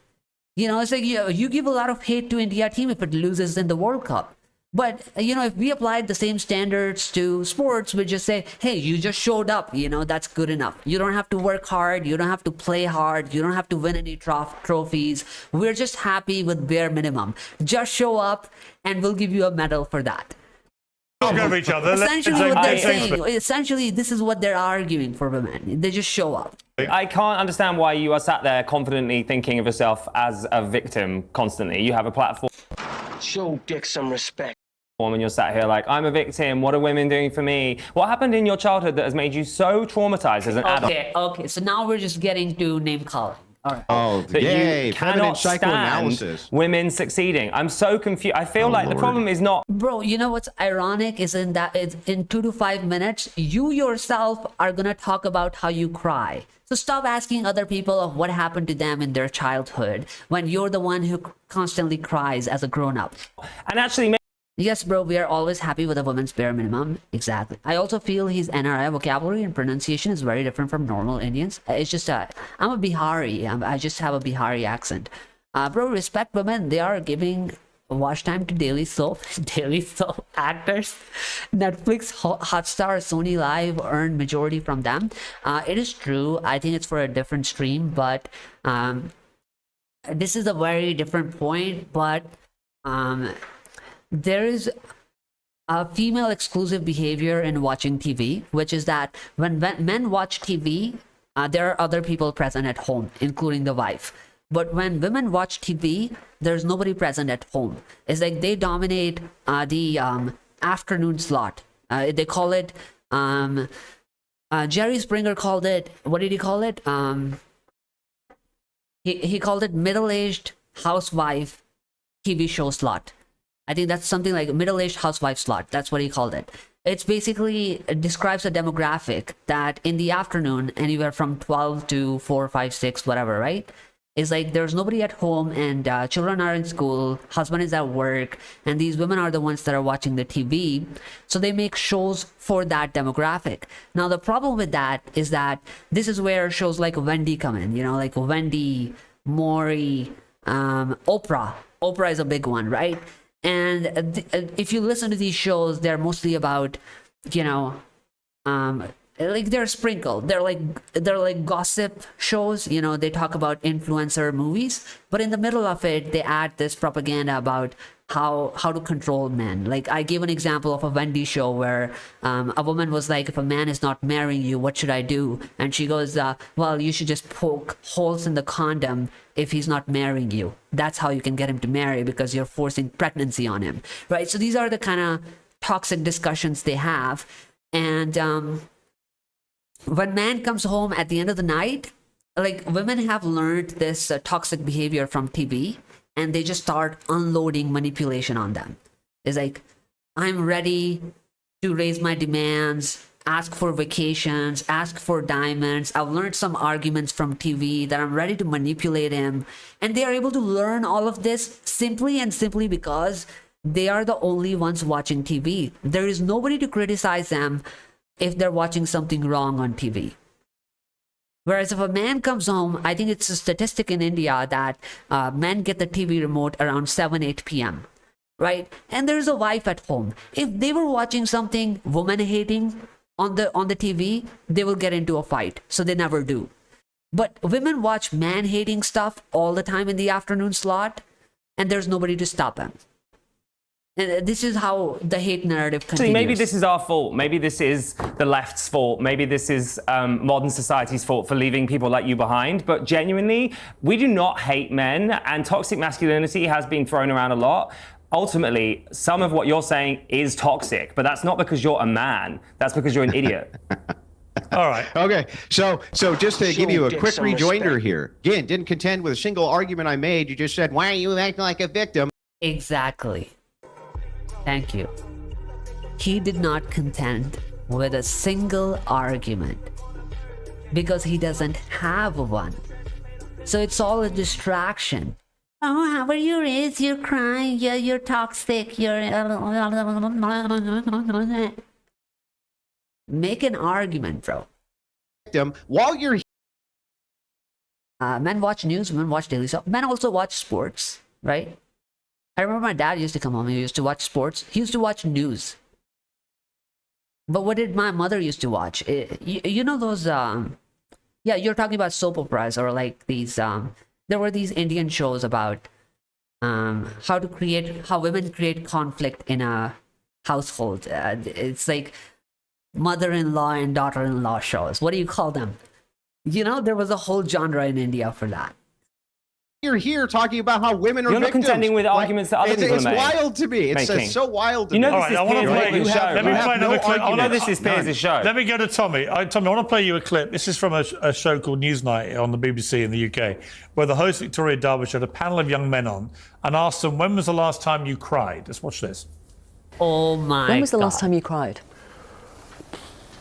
Honestly, the last time I cried, I couldn't tell you. Same with Leo. I can't really remember the last time that I cried fully. A lot of times I feel emotion and I look at myself, why can't I cry? We're told to suppress our emotions.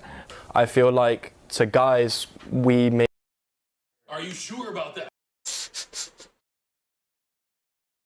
be treated a certain way that evokes an idea that we have to be extremely strong and upfront and here as a man, and I'm going to be composed at all times. Are you sure about that? Now, I've got a slight... Oh my God. I think, so the only comment I have on this is that feminists want to derail the conversation from men's rights so far. It's like, you know, there's this whole argument about how,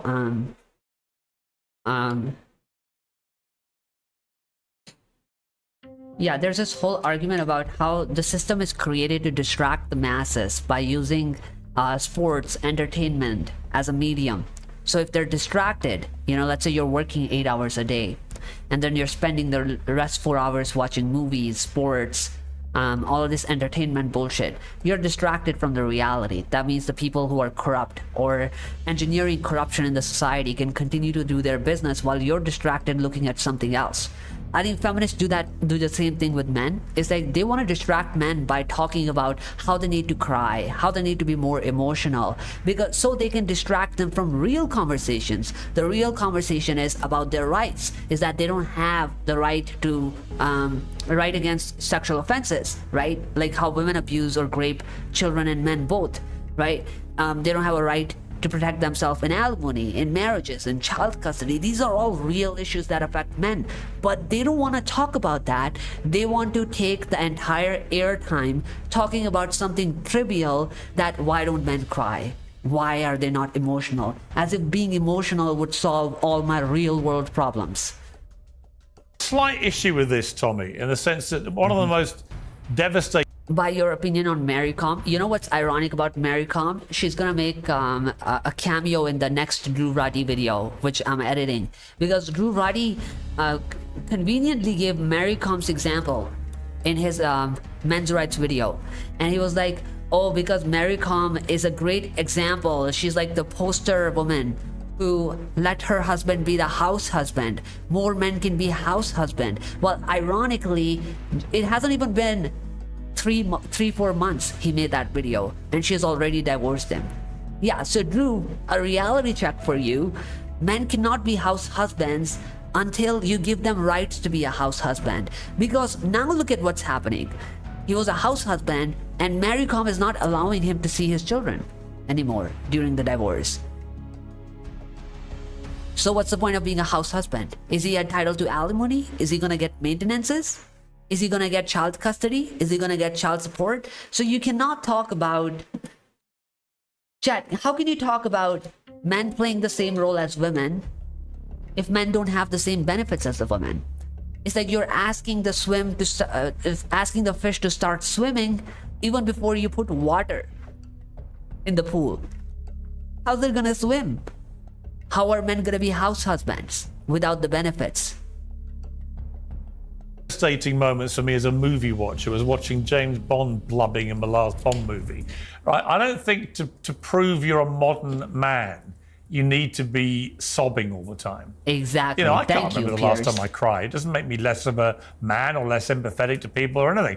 I just think again, the pendulum issue of what we want men to be.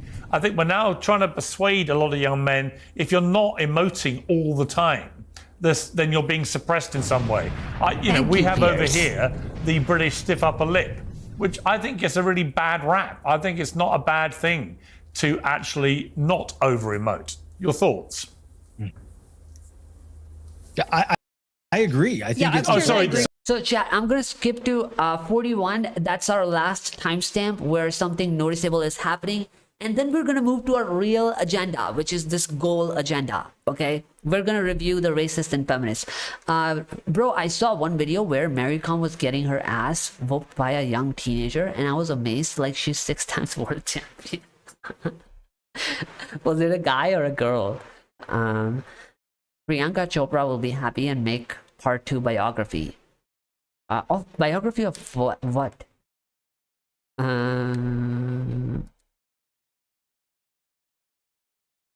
Saas Bahu Rishte? Yeah, those type of shows. Yes.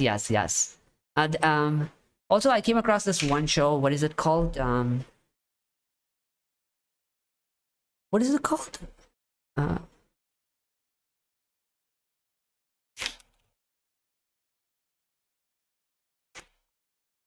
Wait. Right? It's this one. I'm spelling it incorrectly. Yeah, this one, chat. So this would fall right in the Saas Bahu Rishte genre. But what's interesting about this show is that it's about this woman marrying a minor, I don't know, 9, 11-year-old kid. Okay, and they show it as like they portray it again as the boy is interested in an adult woman. Like if you were to reverse the genders, and if it was a little girl shown as wanting a marriage with an adult man, would that be acceptable on the TV? So this is what I'm saying. Like women watch these corrupt shows, totally corrupt shows, and they develop very corrupt mentality. And then they execute those corrupt, toxic behaviors in the society.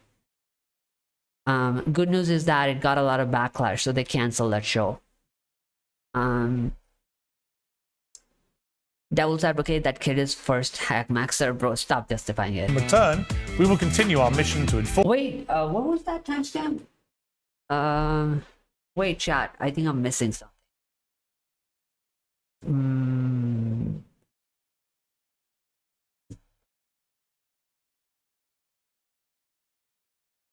Drafted. Women can't systemic issue inside of society because nobody will put. You know, I can't remember the last time I cried. It doesn't make me less of a man or less empathetic to people or anything. I just think again, the pendulum issue of what we want men to be. I think we're now trying to persuade a lot of young men, if you're not emotive. It re-scrambles children. You have to monitor it really well. Yeah, There is actually a very interesting timestamp here where this guy talks about how I cry. I don't know where it is. Control to emotion. Okay, to empathy. Flip the question around. I haven't cried today. Okay. This is where it is. But I did cry yesterday, and I think it's okay to cry. In a world full of warring tribes who are always killing each other, and that's part of the human condition. You can't afford to have your men losing control to emotion or to empathy. James, when was the last time you didn't cry? Yeah, tell us, James. Right. Let's flip the question around. I haven't cried today, but I did cry yesterday, and I think it's okay to cry. And it's funny that you keep trying to goad me and saying that I don't have control of my emotions. I think I have incredible control over my emotions because I know what's upsetting me and when, and I'm able to talk about it. Well, how often do you cry? I mean, not all the time, but every day? No, not every day, Piers. I cried yesterday. 2 or 3 times I probably a week? haven't cried for about 3 weeks before that. But honestly, my therapist tells me I need to cry, and it's a good relief. But the point being, Andrew hasn't cried in 10 years. I think that is such a weakness, Andrew, that you haven't cried in a decade. Like, that's crazy to me. My therapist told me I could cry. I'm so worried about you. I can't understand. Well, you're crying now, and please, I happily facilitated that for you. I think we're seeing the 2 extremes that Tommy was talking about. It's honestly, yeah, Tommy, you're so right. There's no nuance. I mean, it's difficult to have nuance on this show anyway, but we do need to find some in this.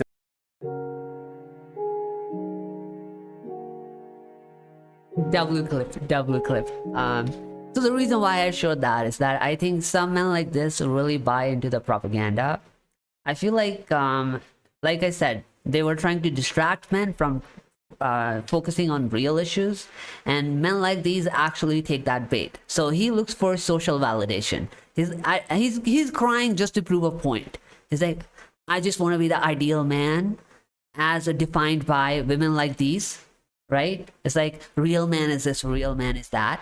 And because women are saying real men are the ones that cry, I look for female or societal validation, and I'm going to be a good doggy, and I'm going to do what society is asking me to do, which is to cry. So he's crying just to prove a point. But anyway, chat, I thought that was a great debate. I thought it was entertaining. Let me know your thoughts on it. But I think now we'll probably move to something real. Give me 1 second. Okay. Where are we? So when I started the stream, chat, where's my fucking background music?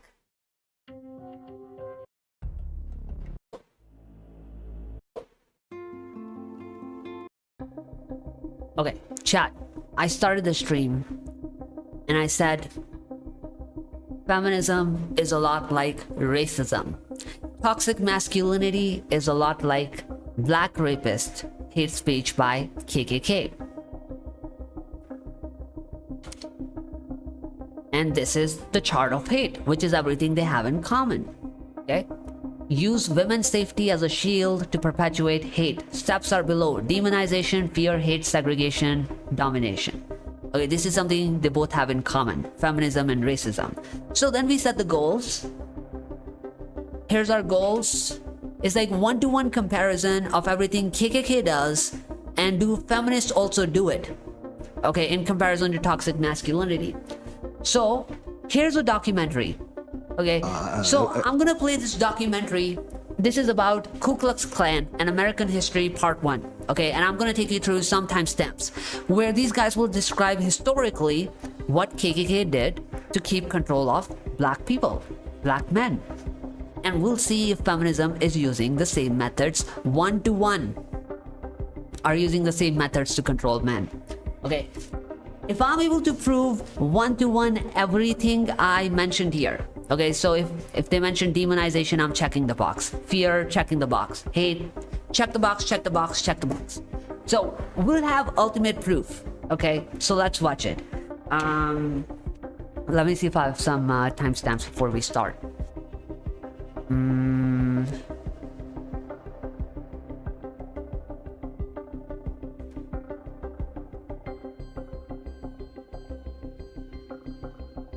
Okay, I think I want to play from the start, but then I'll skip to 20 if there's nothing interesting. Our main content is on timestamp 20. For 5,000 years, the white man has been the supreme race. We, the Knights of the Ku Klux Klan, intend to keep it. It's a secret society of white supremacists that preaches hatred of black people. This is how they... Houdin, are you still here? And which has lasted for decades, always managing to reinvent itself.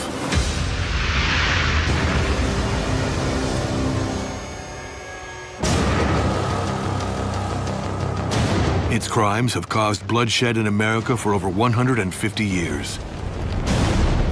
150 years of hatred, racism, and horror. White power!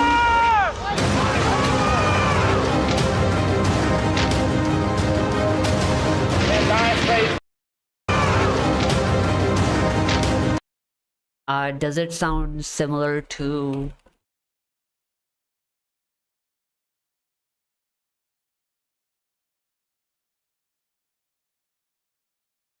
I don't know if I can find images, right? I was looking for the images of lynching. Okay, I don't think they're showing that here. But let me give you something else. I think I've shown this before.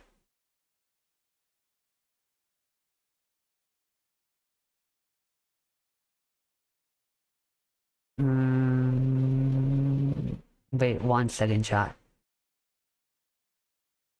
KKK equals WWE. WWE is fake. KKK was not fake. Where is it?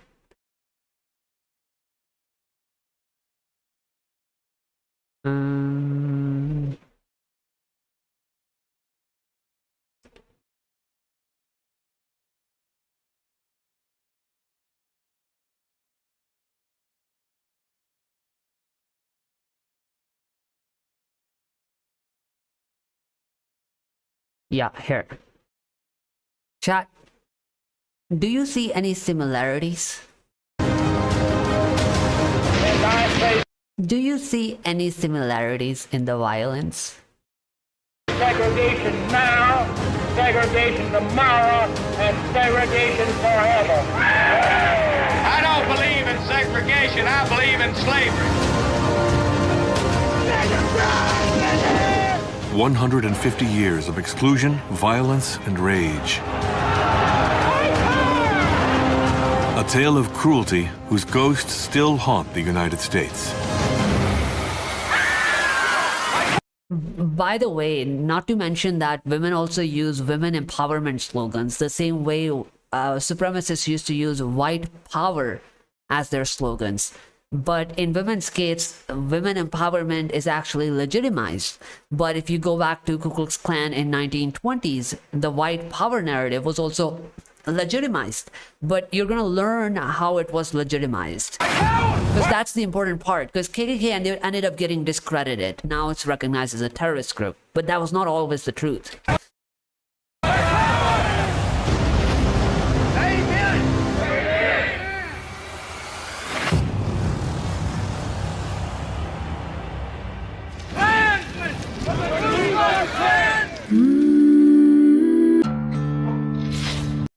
Combat and more than 700,000 deaths, the pro-slavery southern states were defeated by the abolitionist North at Appomattox. Several months later, slavery was abolished. Nearly 4 million of the South's 9 million inhabitants were enslaved. And at last they were free of their chains. Yeah, so chat, we'll skip. Okay, we'll go to the meat. Great.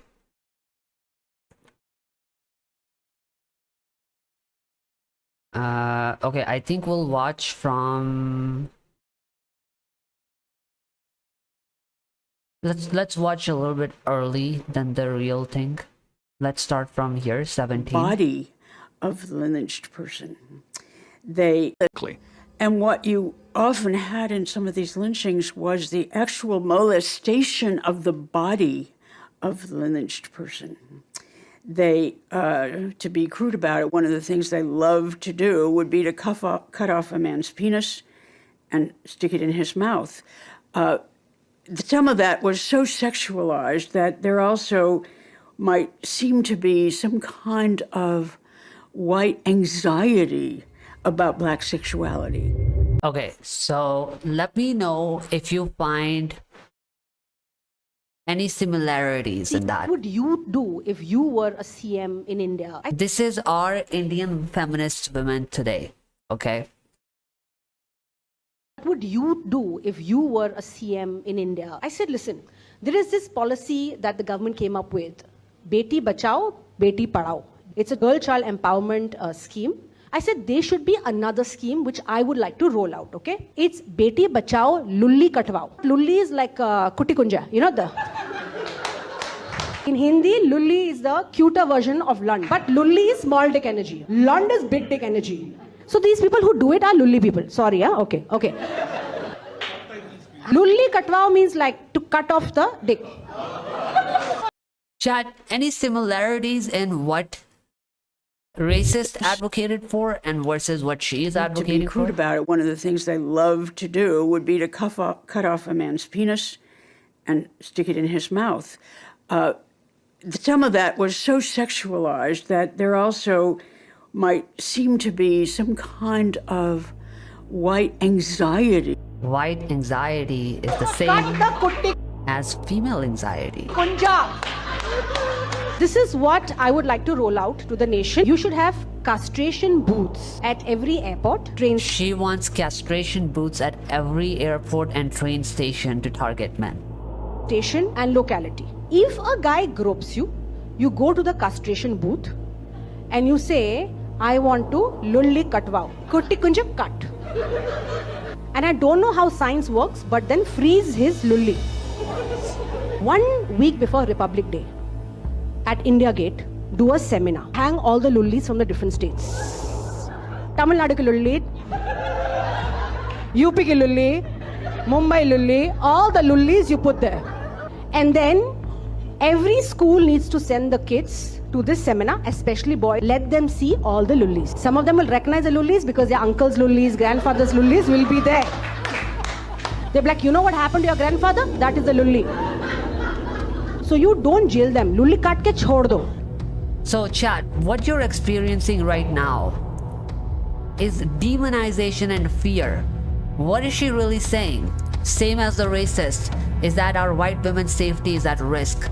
We will lynch them and then cut off their dicks and burn their effigies of black people, hang them to spread fear among other black people, to set an example. Okay, she's advocating for the same thing. She's like, if a man gropes, when she says if a man gropes her, there should be a booth at every airport train. They should cut it off, they should freeze it, and they should hang it in the Republic Day as a reminder to all men to fear, to set an example of what happened to other men around them. Tell me it's not the same thing. Now you might be asking, but Mick, the justification is very, very different, right? Because she's talking about the man who groped her. What do you think the racists justified their lynchings based on? Which I think will come up in the documentary later. I don't know if she has already said it, but few months ago, not few months ago, but like few weeks ago, I showed this source from NAACP, which records history of lynching in America. Okay. What does it say here? White mobs often use dubious criminal accusation to justify lynchings. A common claim used to lynch black men was perceived sexual transgressions against white women. Charges of rape were routinely fabricated. These allegations were used to enforce segregation and advanced stereotypes of black men as violent, hypersexual aggressors. Sound anything similar? UP ki lulli, Mumbai lulli, all the lullis you put there. And then every school needs to send the kids to this seminar, especially boys. Let them see all the lullis. Some of them will recognize the lullis because their uncle's lullis, grandfather's lullis will be there. She wants to violate all of your male ancestry and use it to fear you. Like, you know what happened to your grandfather? That is the lulli. So you don't jail them. Lulli kat ke chhod do. Let them be. When you kill them, trauma ends, right? When you do it, then they remember what the hell happened to them. After these lullis are done, you take the lullis of all of India, the kati lulli, and you give it to China because China likes to use spare body parts of animals for medicines. This is called Beti Bachao Lulli Katwa.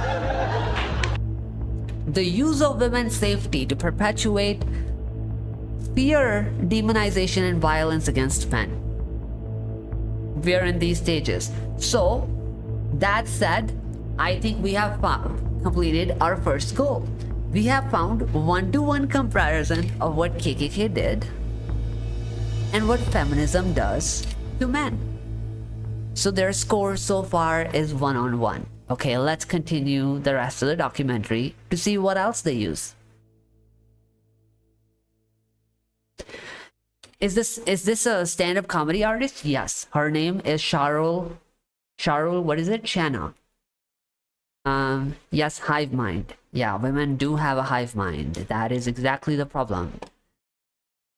Wait, 1 second. Yeah, so let's go back to the documentary. Where is it?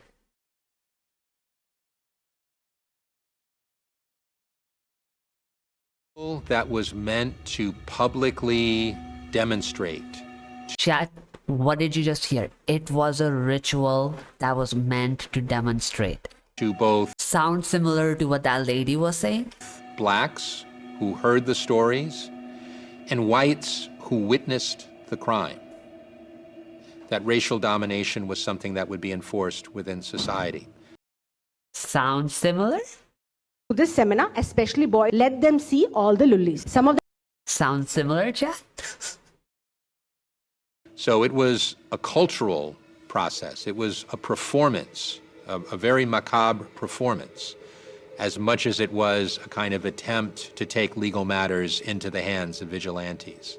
And in that sense, hi Anthony, how are you? It meant to organize society in the same sort of way that a book or a speech or a sermon at church is meant to tell you what your values are. Professor is live now. Yeah, I know he starts at this time. We have a little different agenda today, but if I finish early, I'll be there.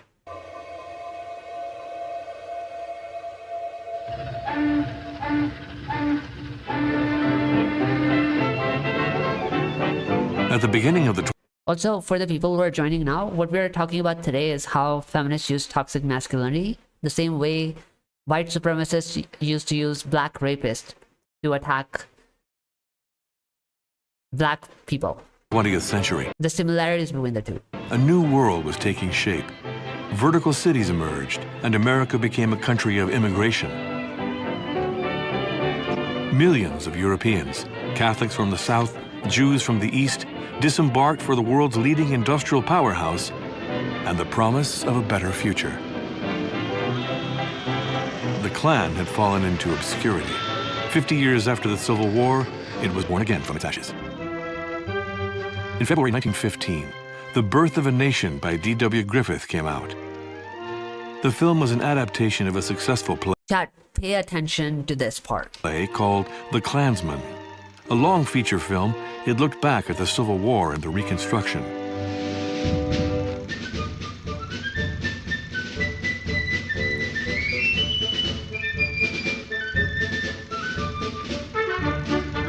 Griffith was an innovator. There were wide shots of battle scenes, realistic decor, and swelling music. The Birth of a Nation was a major cinematic show that broke with the silly homemade skits that were typical of early cinematography.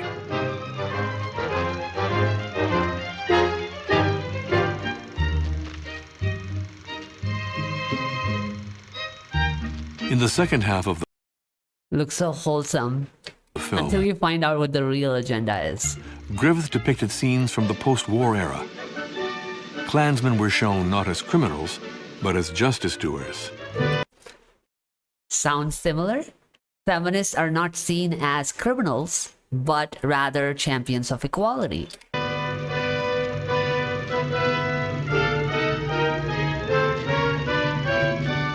Scholars of film look at it as very innovative and progressive in terms of its use of lighting, use of actors, and so on. But the core of it, now look at this shot, was the understanding that in the movie that these black men are really threatening to kidnap and rape white women all over the place. Sound familiar, chat? When we started, we talked about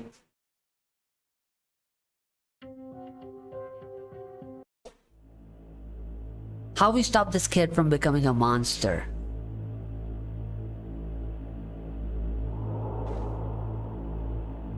Apologize for rapes committed by your gender. Schoolboy lashes at his school for making the boys stand up in front of girls during the assembly and apologize for rapes committed by their gender.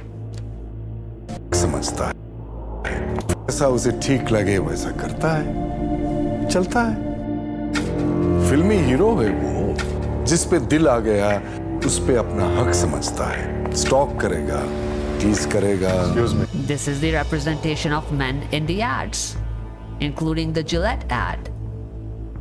It's taking over. It's been going on far too long.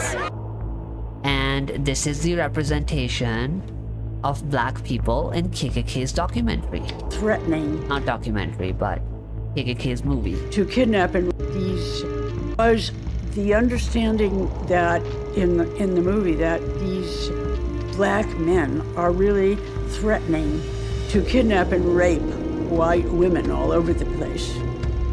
And the culmination or the denouement of the film is quite terrifying because it shows all these black people who are like barbarians, savages, just running wild across the land. And the brave Ku Klux Klanners are defending morality and white womanhood. And that position about defending white womanhood is very, very central to the Southern Klan. It presented the Ku Klux Klan romantically. It presented the Ku Klux Klan as justified. All of this means that someone has to ride, literally, in on a white horse and not only restore order, but restore honor. And this is very important in terms of why people were attracted, because for certain... Now, why does that sound so familiar to what simps do? Is that if you go back to this Gillette ad and listen to the lecture, Boys will be boys. Boys will be boys. But something finally changed. Allegations regarding sexual assault and sexual harassment. But she says and there will be no going back. Because we believe in the best in men. Men need to hold other men accountable. Smile, sweetie. the knight in the charming armor that comes to save the women by committing acts of violence against other men to save a virtuous woman. This is what happens that leads to events that simps do, which is kind of like what happened to Ravi Bhatia.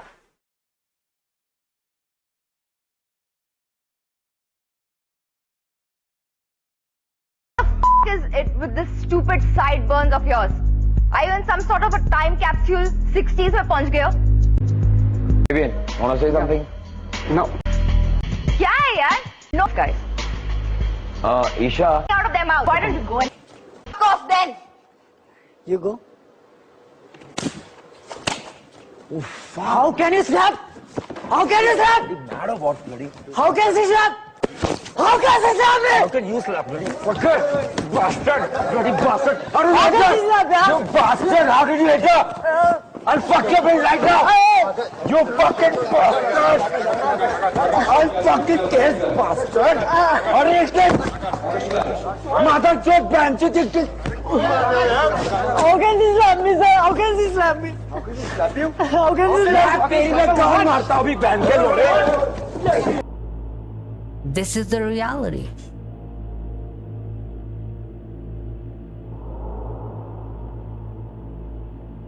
The idea of using the license to violate other men on the basis, what did I say? White women's safety as a shield to do what?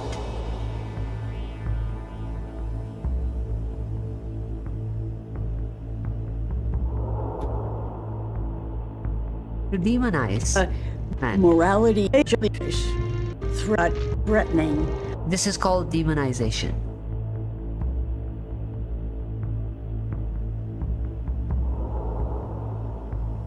All of this means that someone has to ride, literally, in on a white horse. This is why they call simps white knights, by the way. They say white knights.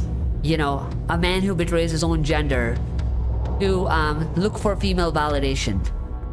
A white knight comes in the shining armor to rescue the woman by attacking their own gender. This is where it comes from. Literally, white knight was a KKK propaganda to recruit young and old white men to commit acts of violence against black men under the guise of saving white women's virtue. You'll become a hero. So is that something that we have in common with feminism as well? Because feminism advocates for passive action. That's how they brand it. Feminists, let's just say women ask for passive action in rapes and molestation, right? Let's see if we can find something.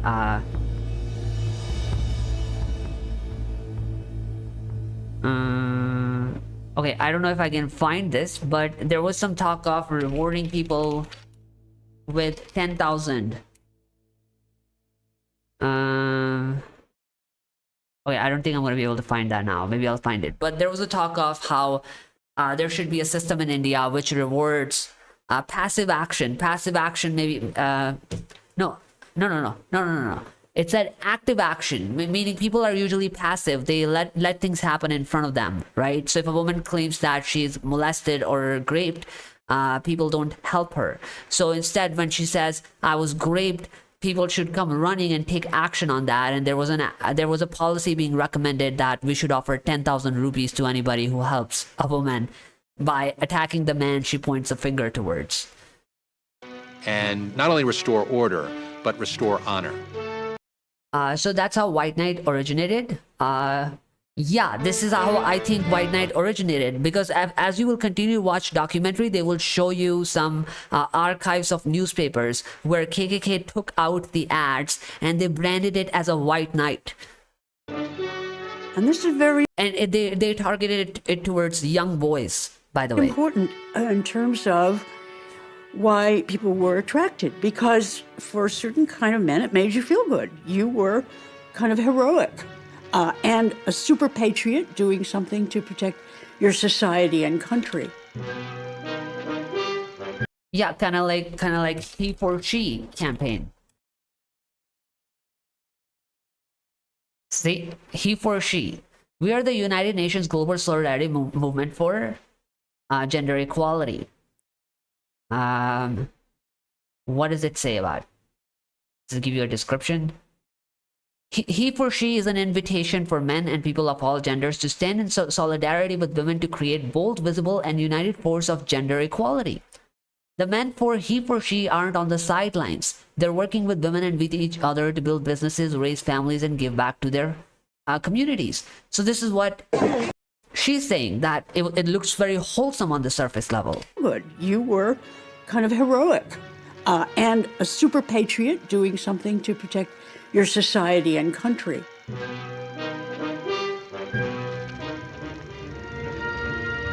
The righters of wrongs in the Klan did their version of justice, and the audiences wanted more.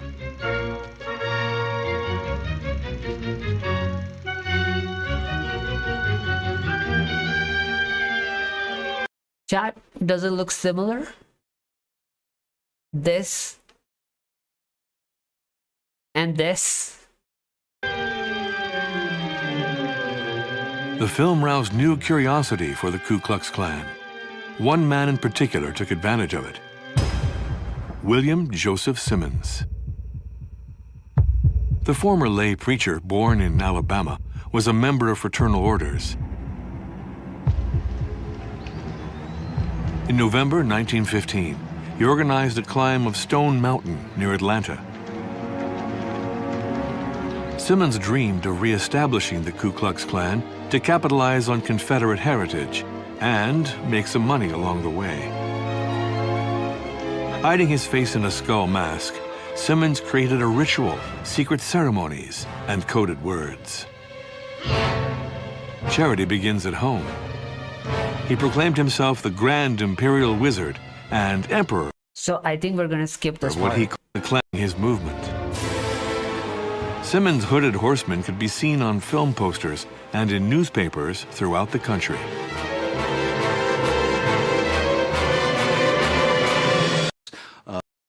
Okay, chat, before we go forward,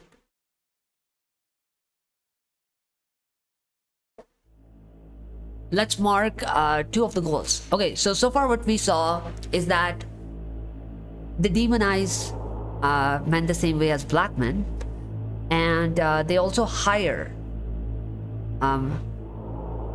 other men who commit acts of violence against men by presenting it as heroism. Okay, so it's heroic if you come for the protection of women. That's something racists have in common with feminists. So right now, does the count equal 2 for 2? Become a hero. Dadagiri TV show. Why is the chat very quiet right now?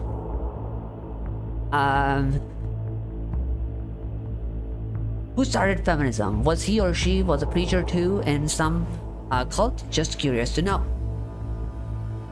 Feminism was actually, ironically, it is accepted that the feminism was started by the suffragettes that started the voting rights movement for women in America and UK. And I think it started in 1847, correct? With Seneca Falls Convention. And it was led by two main figures. I believe one of them was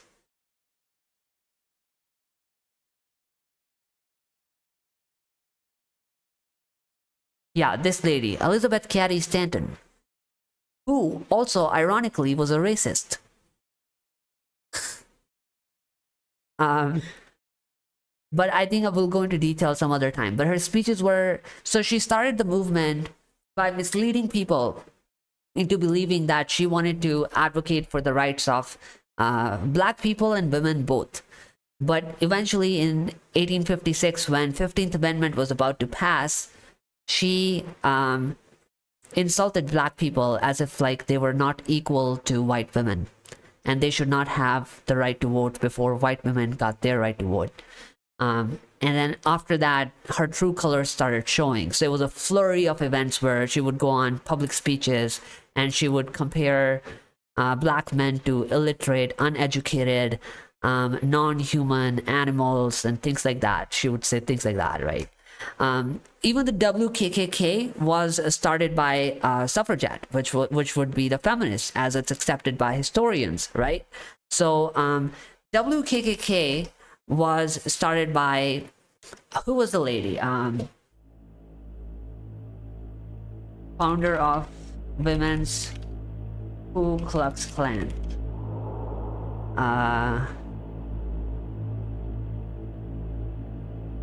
Ladies of Invisible Empire.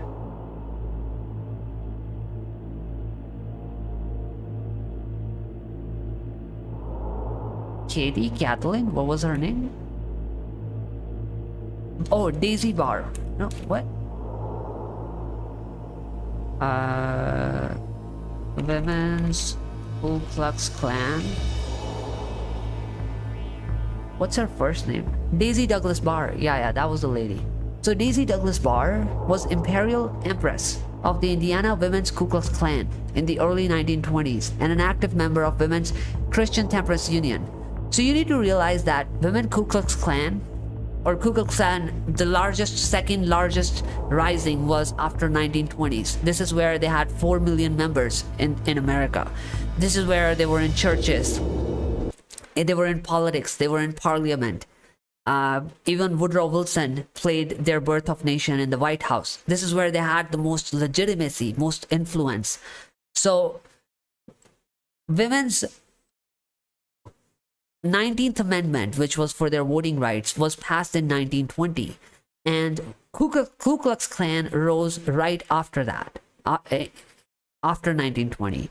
So Daisy Douglas Barr was actually a suffragette in Women's Christian Temperance Union. And you might be asking, what is Women's Christian Temperance Union? If you read carefully,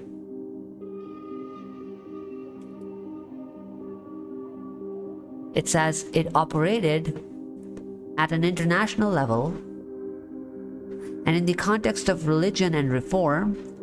Sorry, it's just moving so much. Including missionary work and women's suffrage. So, Daisy Douglas Barr was a feminist who worked for women's voting rights. The women that were leading the women's voting rights movement were openly racist. And once they accomplished their idea of voting rights, which was passed in 1920, the 19th Amendment, these feminists that were running on the agenda had nothing left to talk about because the voting rights are passed. So, Daisy Douglas Barr leaves the Christian Temperance Union, a suffragette organization, goes where? Women's Ku Klux Klan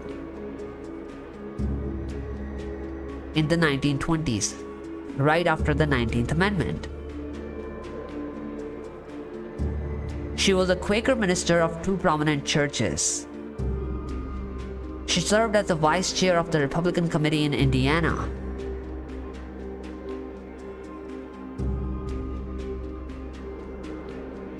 And she contributed to Ku Klux Klan activities. Ku Klux Klan was started by the feminists. Answer my last two chats. So that's White Knight. Yeah, I answered it. I was like, yeah, this is possibly how White Knight originated. Yes. Who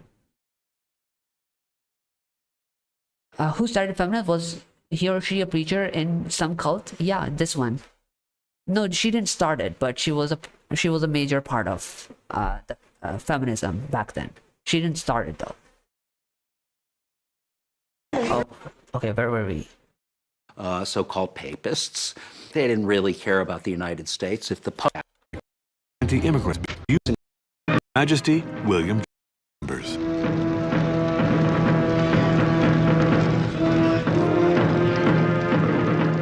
At $10 to join, the Klan became rich and powerful, starting with its imperial wizard, His Majesty William Joseph Simmons. Well, for a while in the 1920s, the Klan was exceedingly powerful and had a great deal of money. William Joseph Simmons, for instance, the first... That's also something feminists have in common with KKK. Chat, who wants to take a guess? How much money do you think feminists get from our gender budget alone? Does anybody want to take any guess before I give you the right answer? I'm saying of the total budget every year, how much do you think is dedicated towards women's groups? Does anybody want to take a guess?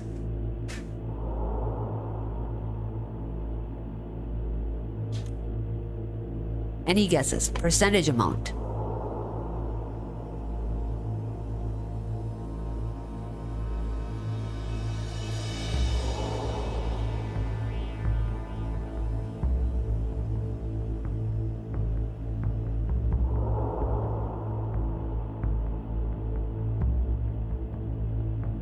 The year the gender budget has increased to 8.9%. It is actually old. This is what it was. I thought it was 10%. I thought I saw 10%. Okay, no. It is 8.9%. They are asking for it to be increased to 10%. Chad, just think about it. Before anybody in this country gets any money for the agenda, whether it's road, infrastructure, whether it's development, startups, economy, foreign affairs, women take up 1/10 of the amount right away from the entire country's tax money. And just for comparison, you might not know this. Let me show you in an old document.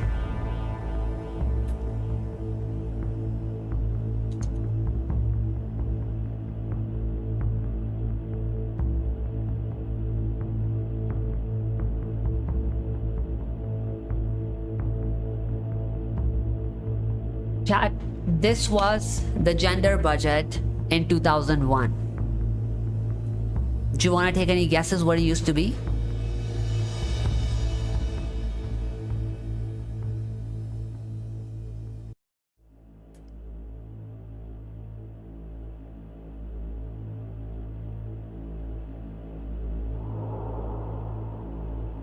Here, read this.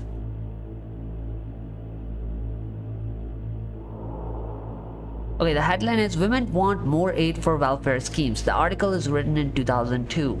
It says, the memorandum expressed serious concern over the steady decline in the resources allocated for women in the past 3 years, while making a strong case for consulting women's groups in the pre-budget exercise. And then it says, Sumitra-led delegation urged Sinha to raise the allocation for women and child development to 5% of the total budget from the present less than 1%. Less than 1%.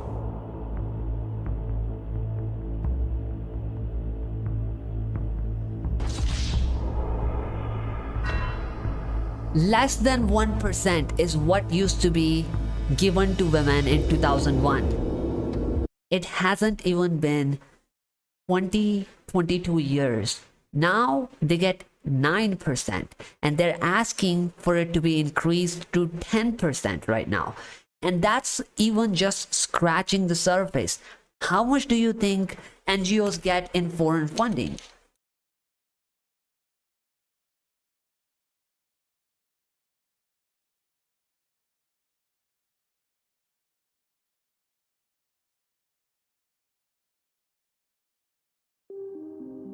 NGOs received over 22,000 crore in foreign funds in just 1 year. So they have a lot of money. First leader. 10%? Yeah, they're asking for it to be increased to 10%. Your guess was not that far. All they do is take and take. India budget for, and all you do is pay and pay. India budget for education, I guess 2% only, and they want 10%. You try to tell me, bro. You try to tell me how that works. You don't think all this money is being used to do bad things? You're wrong. Why do you think they have all this access to make these shows, all these protests, all these ads, all this social media bullshit? Takes money, you know? They're narcissist, self-loving beings. Leader of the second, just like the racist clan, lived in a multi-million-dollar mansion. So for a while, with all of these dues coming in, it was incredibly successful.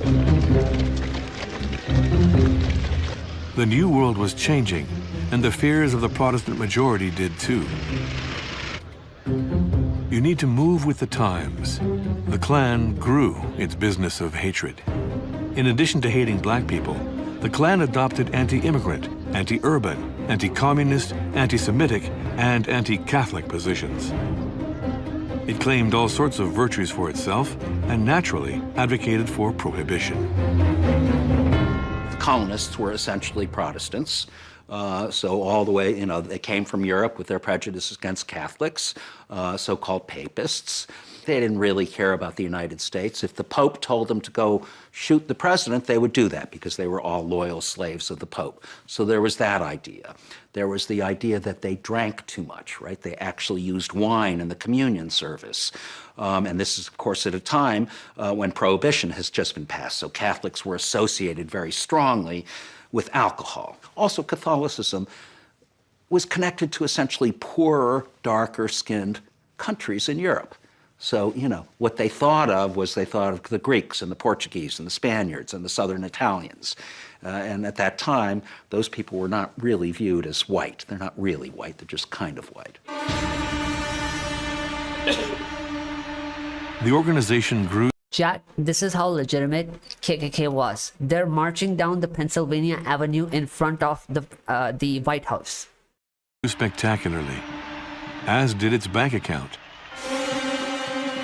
The group became one of the most important political organizations in the country.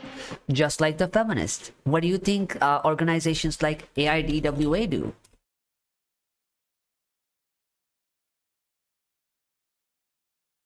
Here. Sound familiar? This is how they take control of the politics. This is one of the largest political organizations for women in India. Essentially work the same way. All India Democratic Women's Association is a women's organization committed to achieving democracy, equality, and women's emancipation. It has presence in 23 states in India with a current membership of more than 11 million. This is I think this is almost three times the amount of members KKK had. And this is just one organization.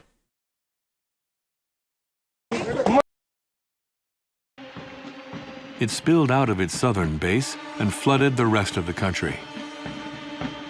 On August 8, 1925, more than 40,000 members paraded down Pennsylvania Avenue. It was a huge show of strength. They were not afraid of showing their faces. And their new leader, Hiram Evans, was at the march too, As if there were nothing to hide, the invisible empire had never seemed so powerful. And I cannot play this on YouTube, but I think we have all seen the images of this French and Russian feminist groups. What is it called?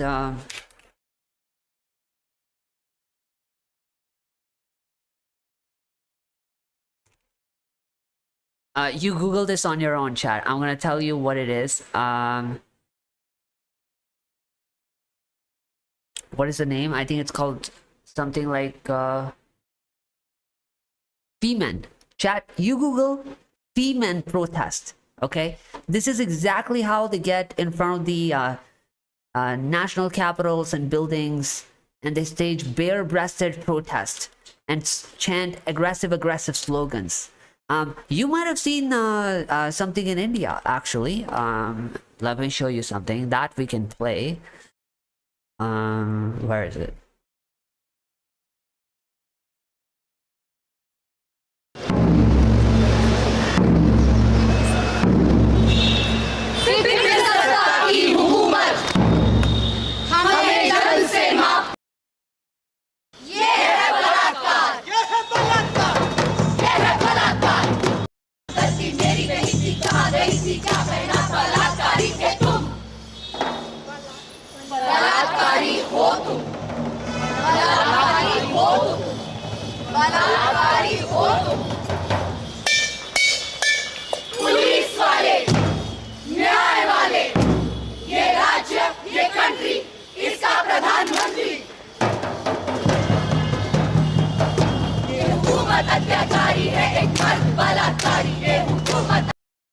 Sound familiar, chat?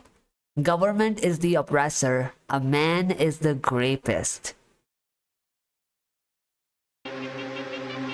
And all in the garb of women's safety.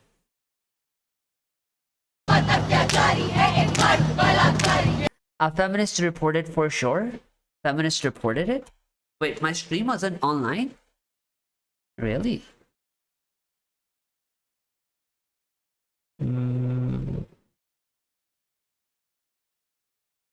Oh my god.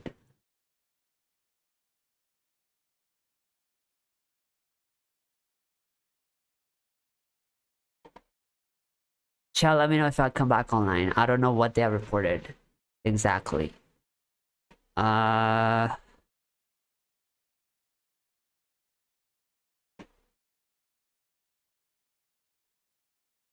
Let me check it myself.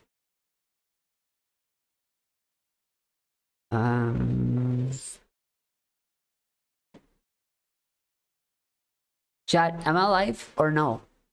Okay, it's still stream suspended for policy violation.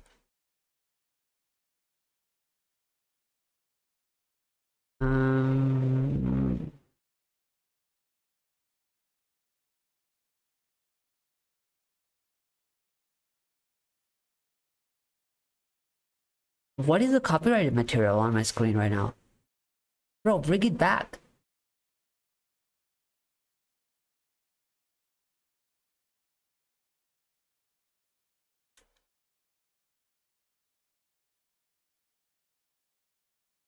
I have nothing copyrighted. What is the copyrighted material on my screen right now? Bro, bring it back. They're afraid of manosphere. If manosphere, we will wait. Yeah, I don't know what they reported it for. Was it that protest video that I was playing? You know, the one that ballot Kari copyrighted. What is the copyrighted material on my screen right now? Bro, like that ballot Kari Hotum.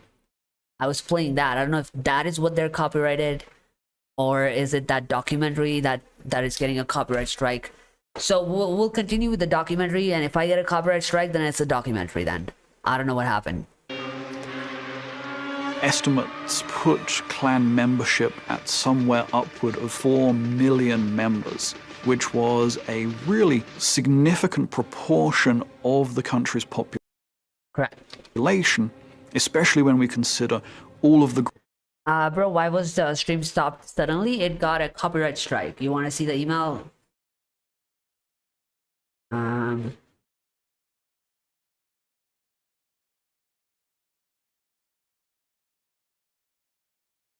This is the email. Now, I don't know what exactly was the copyright. Was it this documentary or was it the feminist video that I just played? The groups who were excluded from joining the Klan. You were only allowed to become a Klan member if you had been born in the United States, if you were white, and if you were a Protestant. And so when we think about it, narrowing the population down along those lines, 4 million members is a terrifyingly large percentage of that population. As the cameras focused on the march, It's protest, I think? Yeah, I think it's that too. Because I've been playing this documentary for like, I don't know, 20 minutes or something. another scene was taking place off screen. Lobbyists for the Klan were working overtime in the background. Their influence on American political life was considerable. See, they talk about lobbying in the back as well, which is also what feminists do. In the 1920s, the Invisible Empire got 11 governors, 75 representatives, and 16 senators elected. Harry Truman, and the that future is American... also true. So yeah, so KKK did appoint a lot of them in the Senate. So feminists also like to appoint a lot of their own activists into judiciary, into parliament. They also talk about women's reservation, right? So all of this is an idea to get as many feminists infiltrated, whether it's media, whether it's judiciary, whether it's a parliament, politics, everywhere. I mean, now we're at a point that they have started making organizations like BJP Mahila Morcha. So there's BJP, but then there's an exclusive party just for women, right? Similarly, Congress Mahila Party. Here, Tamil Manila Congress. Isn't there a women's party? What is it called?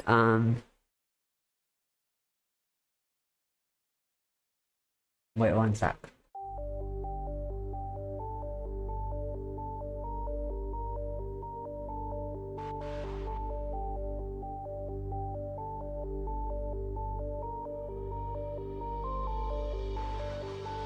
Yeah, okay. Here you go. DMK Women's Wing. Here you go. DMK Women's Wing. What else do we have? All India Mahila Congress. Here you go. All India Mahila Congress. So BJP Mahila Morcha, DMK Women's Wing, All India Mahila Congress, All India Agragami Mahila Samiti. They're just making this political infiltration, right? Where women are going to be in control of the politics. Essentially what KKK was also doing. They want to infiltrate every legitimate government system to take control of that. American president admitted in his memoirs that he had briefly belonged to the Klan in his youth for electoral reasons. When we say that someone like Harry Truman was a member, you have to remember this was a completely respectable thing to be. Many places. Does that sound familiar? Let me take you back to what Drew Roddy said, okay? Here's a video of Drew Roddy on feminism, and I want you to notice a similarity. ये हुआ कि एक आदमी भी feminist हो सकता है, बिल्कुल हो सकता है. इनफैक्ट कोई भी रैशनल और समझदार आदमी फेमिनिस्ट ही होगा. Former US president Barack Obama ने एक बार ये कैसे लिखा था जिसमें उन्होंने अपने आप को फेमिनिस्ट कहा था. लेजेंडरी ऑथर सलमान रश्दी से एक बार जब पूछा. Sound familiar, Chad? When we say that someone like Harry Truman was a That he had briefly belonged to representatives and 16 senators elected. Harry Truman, the future American president, admitted in his memoirs that he had briefly belonged to the Klan in his youth for electoral reasons. पूछा गया कि क्या वो feminist. Former US president Barack Obama ने एक बार ये कैसे लिखा था जिसमें उन्होंने अपने आप को फेमिनिस्ट कहा था. लेजेंडरी ऑथर सलमान रश्दी से एक बार जब पूछा गया कि क्या वो फेमिनिस्ट हैं, तो उन्होंने जवाब दिया, हाँ, होने के लिए और है क्या. या तो आप एक फेमिनिस्ट होंगे या एक बेवकूफ. आपके पास यही दो चॉइस है. हॉलीवुड फिल्म मेकर डैरेन एरोनॉफ्स्की से जब सेम सवाल पूछा गया तो उन्होंने जवाब दिया कि ये क्या स्टूपिड क्वेश्चन है। ऑफ कोर्स वो एक फेमिनिस्ट है। इंडियन एक्टर राहुल बोस का भी सिमिलर जवाब था इस सवाल को लेकर। उन्होंने कहा ऑफ कोर्स मैं एक फेमिनिस्ट हूं। अगर आप इंसानियत में यकीन रखते हो तो आप भी एक फेमिनिस्ट होंगे। तो बहुत से फेमस मेल सेलिब्रिटीज अपने आप को ओपनली फेमिनिस्ट कहते हैं। Hollywood Now, does that sound familiar? When we say that someone like Harry Truman was a member, you have to remember this was a completely respectable thing to be. This was a completely respectable thing to be associated with KKK. This is exactly how feminism is seen as well. It's completely respectable for you to be a feminist today. And they use the same premise. Women's safety, the garb of women's safety to justify their actions. And it's a respectable, honorable thing to do. Many places people join the Klan because I think we should add this as a count itself. Respectable thing to be a feminist and respectable thing to be a KKK. Because it brought them status. It was a highly respected. Bro, the NW blocking your stream over and over? Not again. Have they done it again? Chat, let me know if I come back on live, okay? Professor has invited you to join his stream. If suspended, issue persists. Okay, sure. Let me check his message. Start another one, buddy. You know, the problem is that starting another one does not help with the copyright claims. They will give me copyright claims in the new one as well. I don't have a message from Professor yet. Am I back online?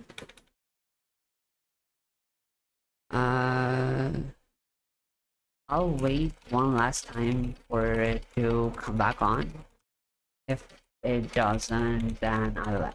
They ruined every single epic stream ever. Okay, so existed, I guess, bro. Bro, bring my stream back on. There is nothing on my screen right now. There is absolutely nothing. It's just art. There is nothing on my screen. Bro, I will lose my mind. Bro, end the stream. It's not working. Shit. It's working now, I guess. They don't want us to enjoy our peaceful Sunday night stream. Yes, I can see you now. You first ruined my feminist versus MRA meme. Sorry, stream. Because Jubilee was giving me copyright content. Now I don't even know what the copyright content is. Yeah, type something if I'm still online. I'm ending the stream otherwise. I am ending. If it's gone again, I'm ending. I didn't even do anything. Some simp is reporting gone again, really? So whoever this guy is, you know, if I find you, bro, if I fucking find you, there is no copyright happening. This one fucking troll, who is it? There is a imposter among us. Bro, if I find you,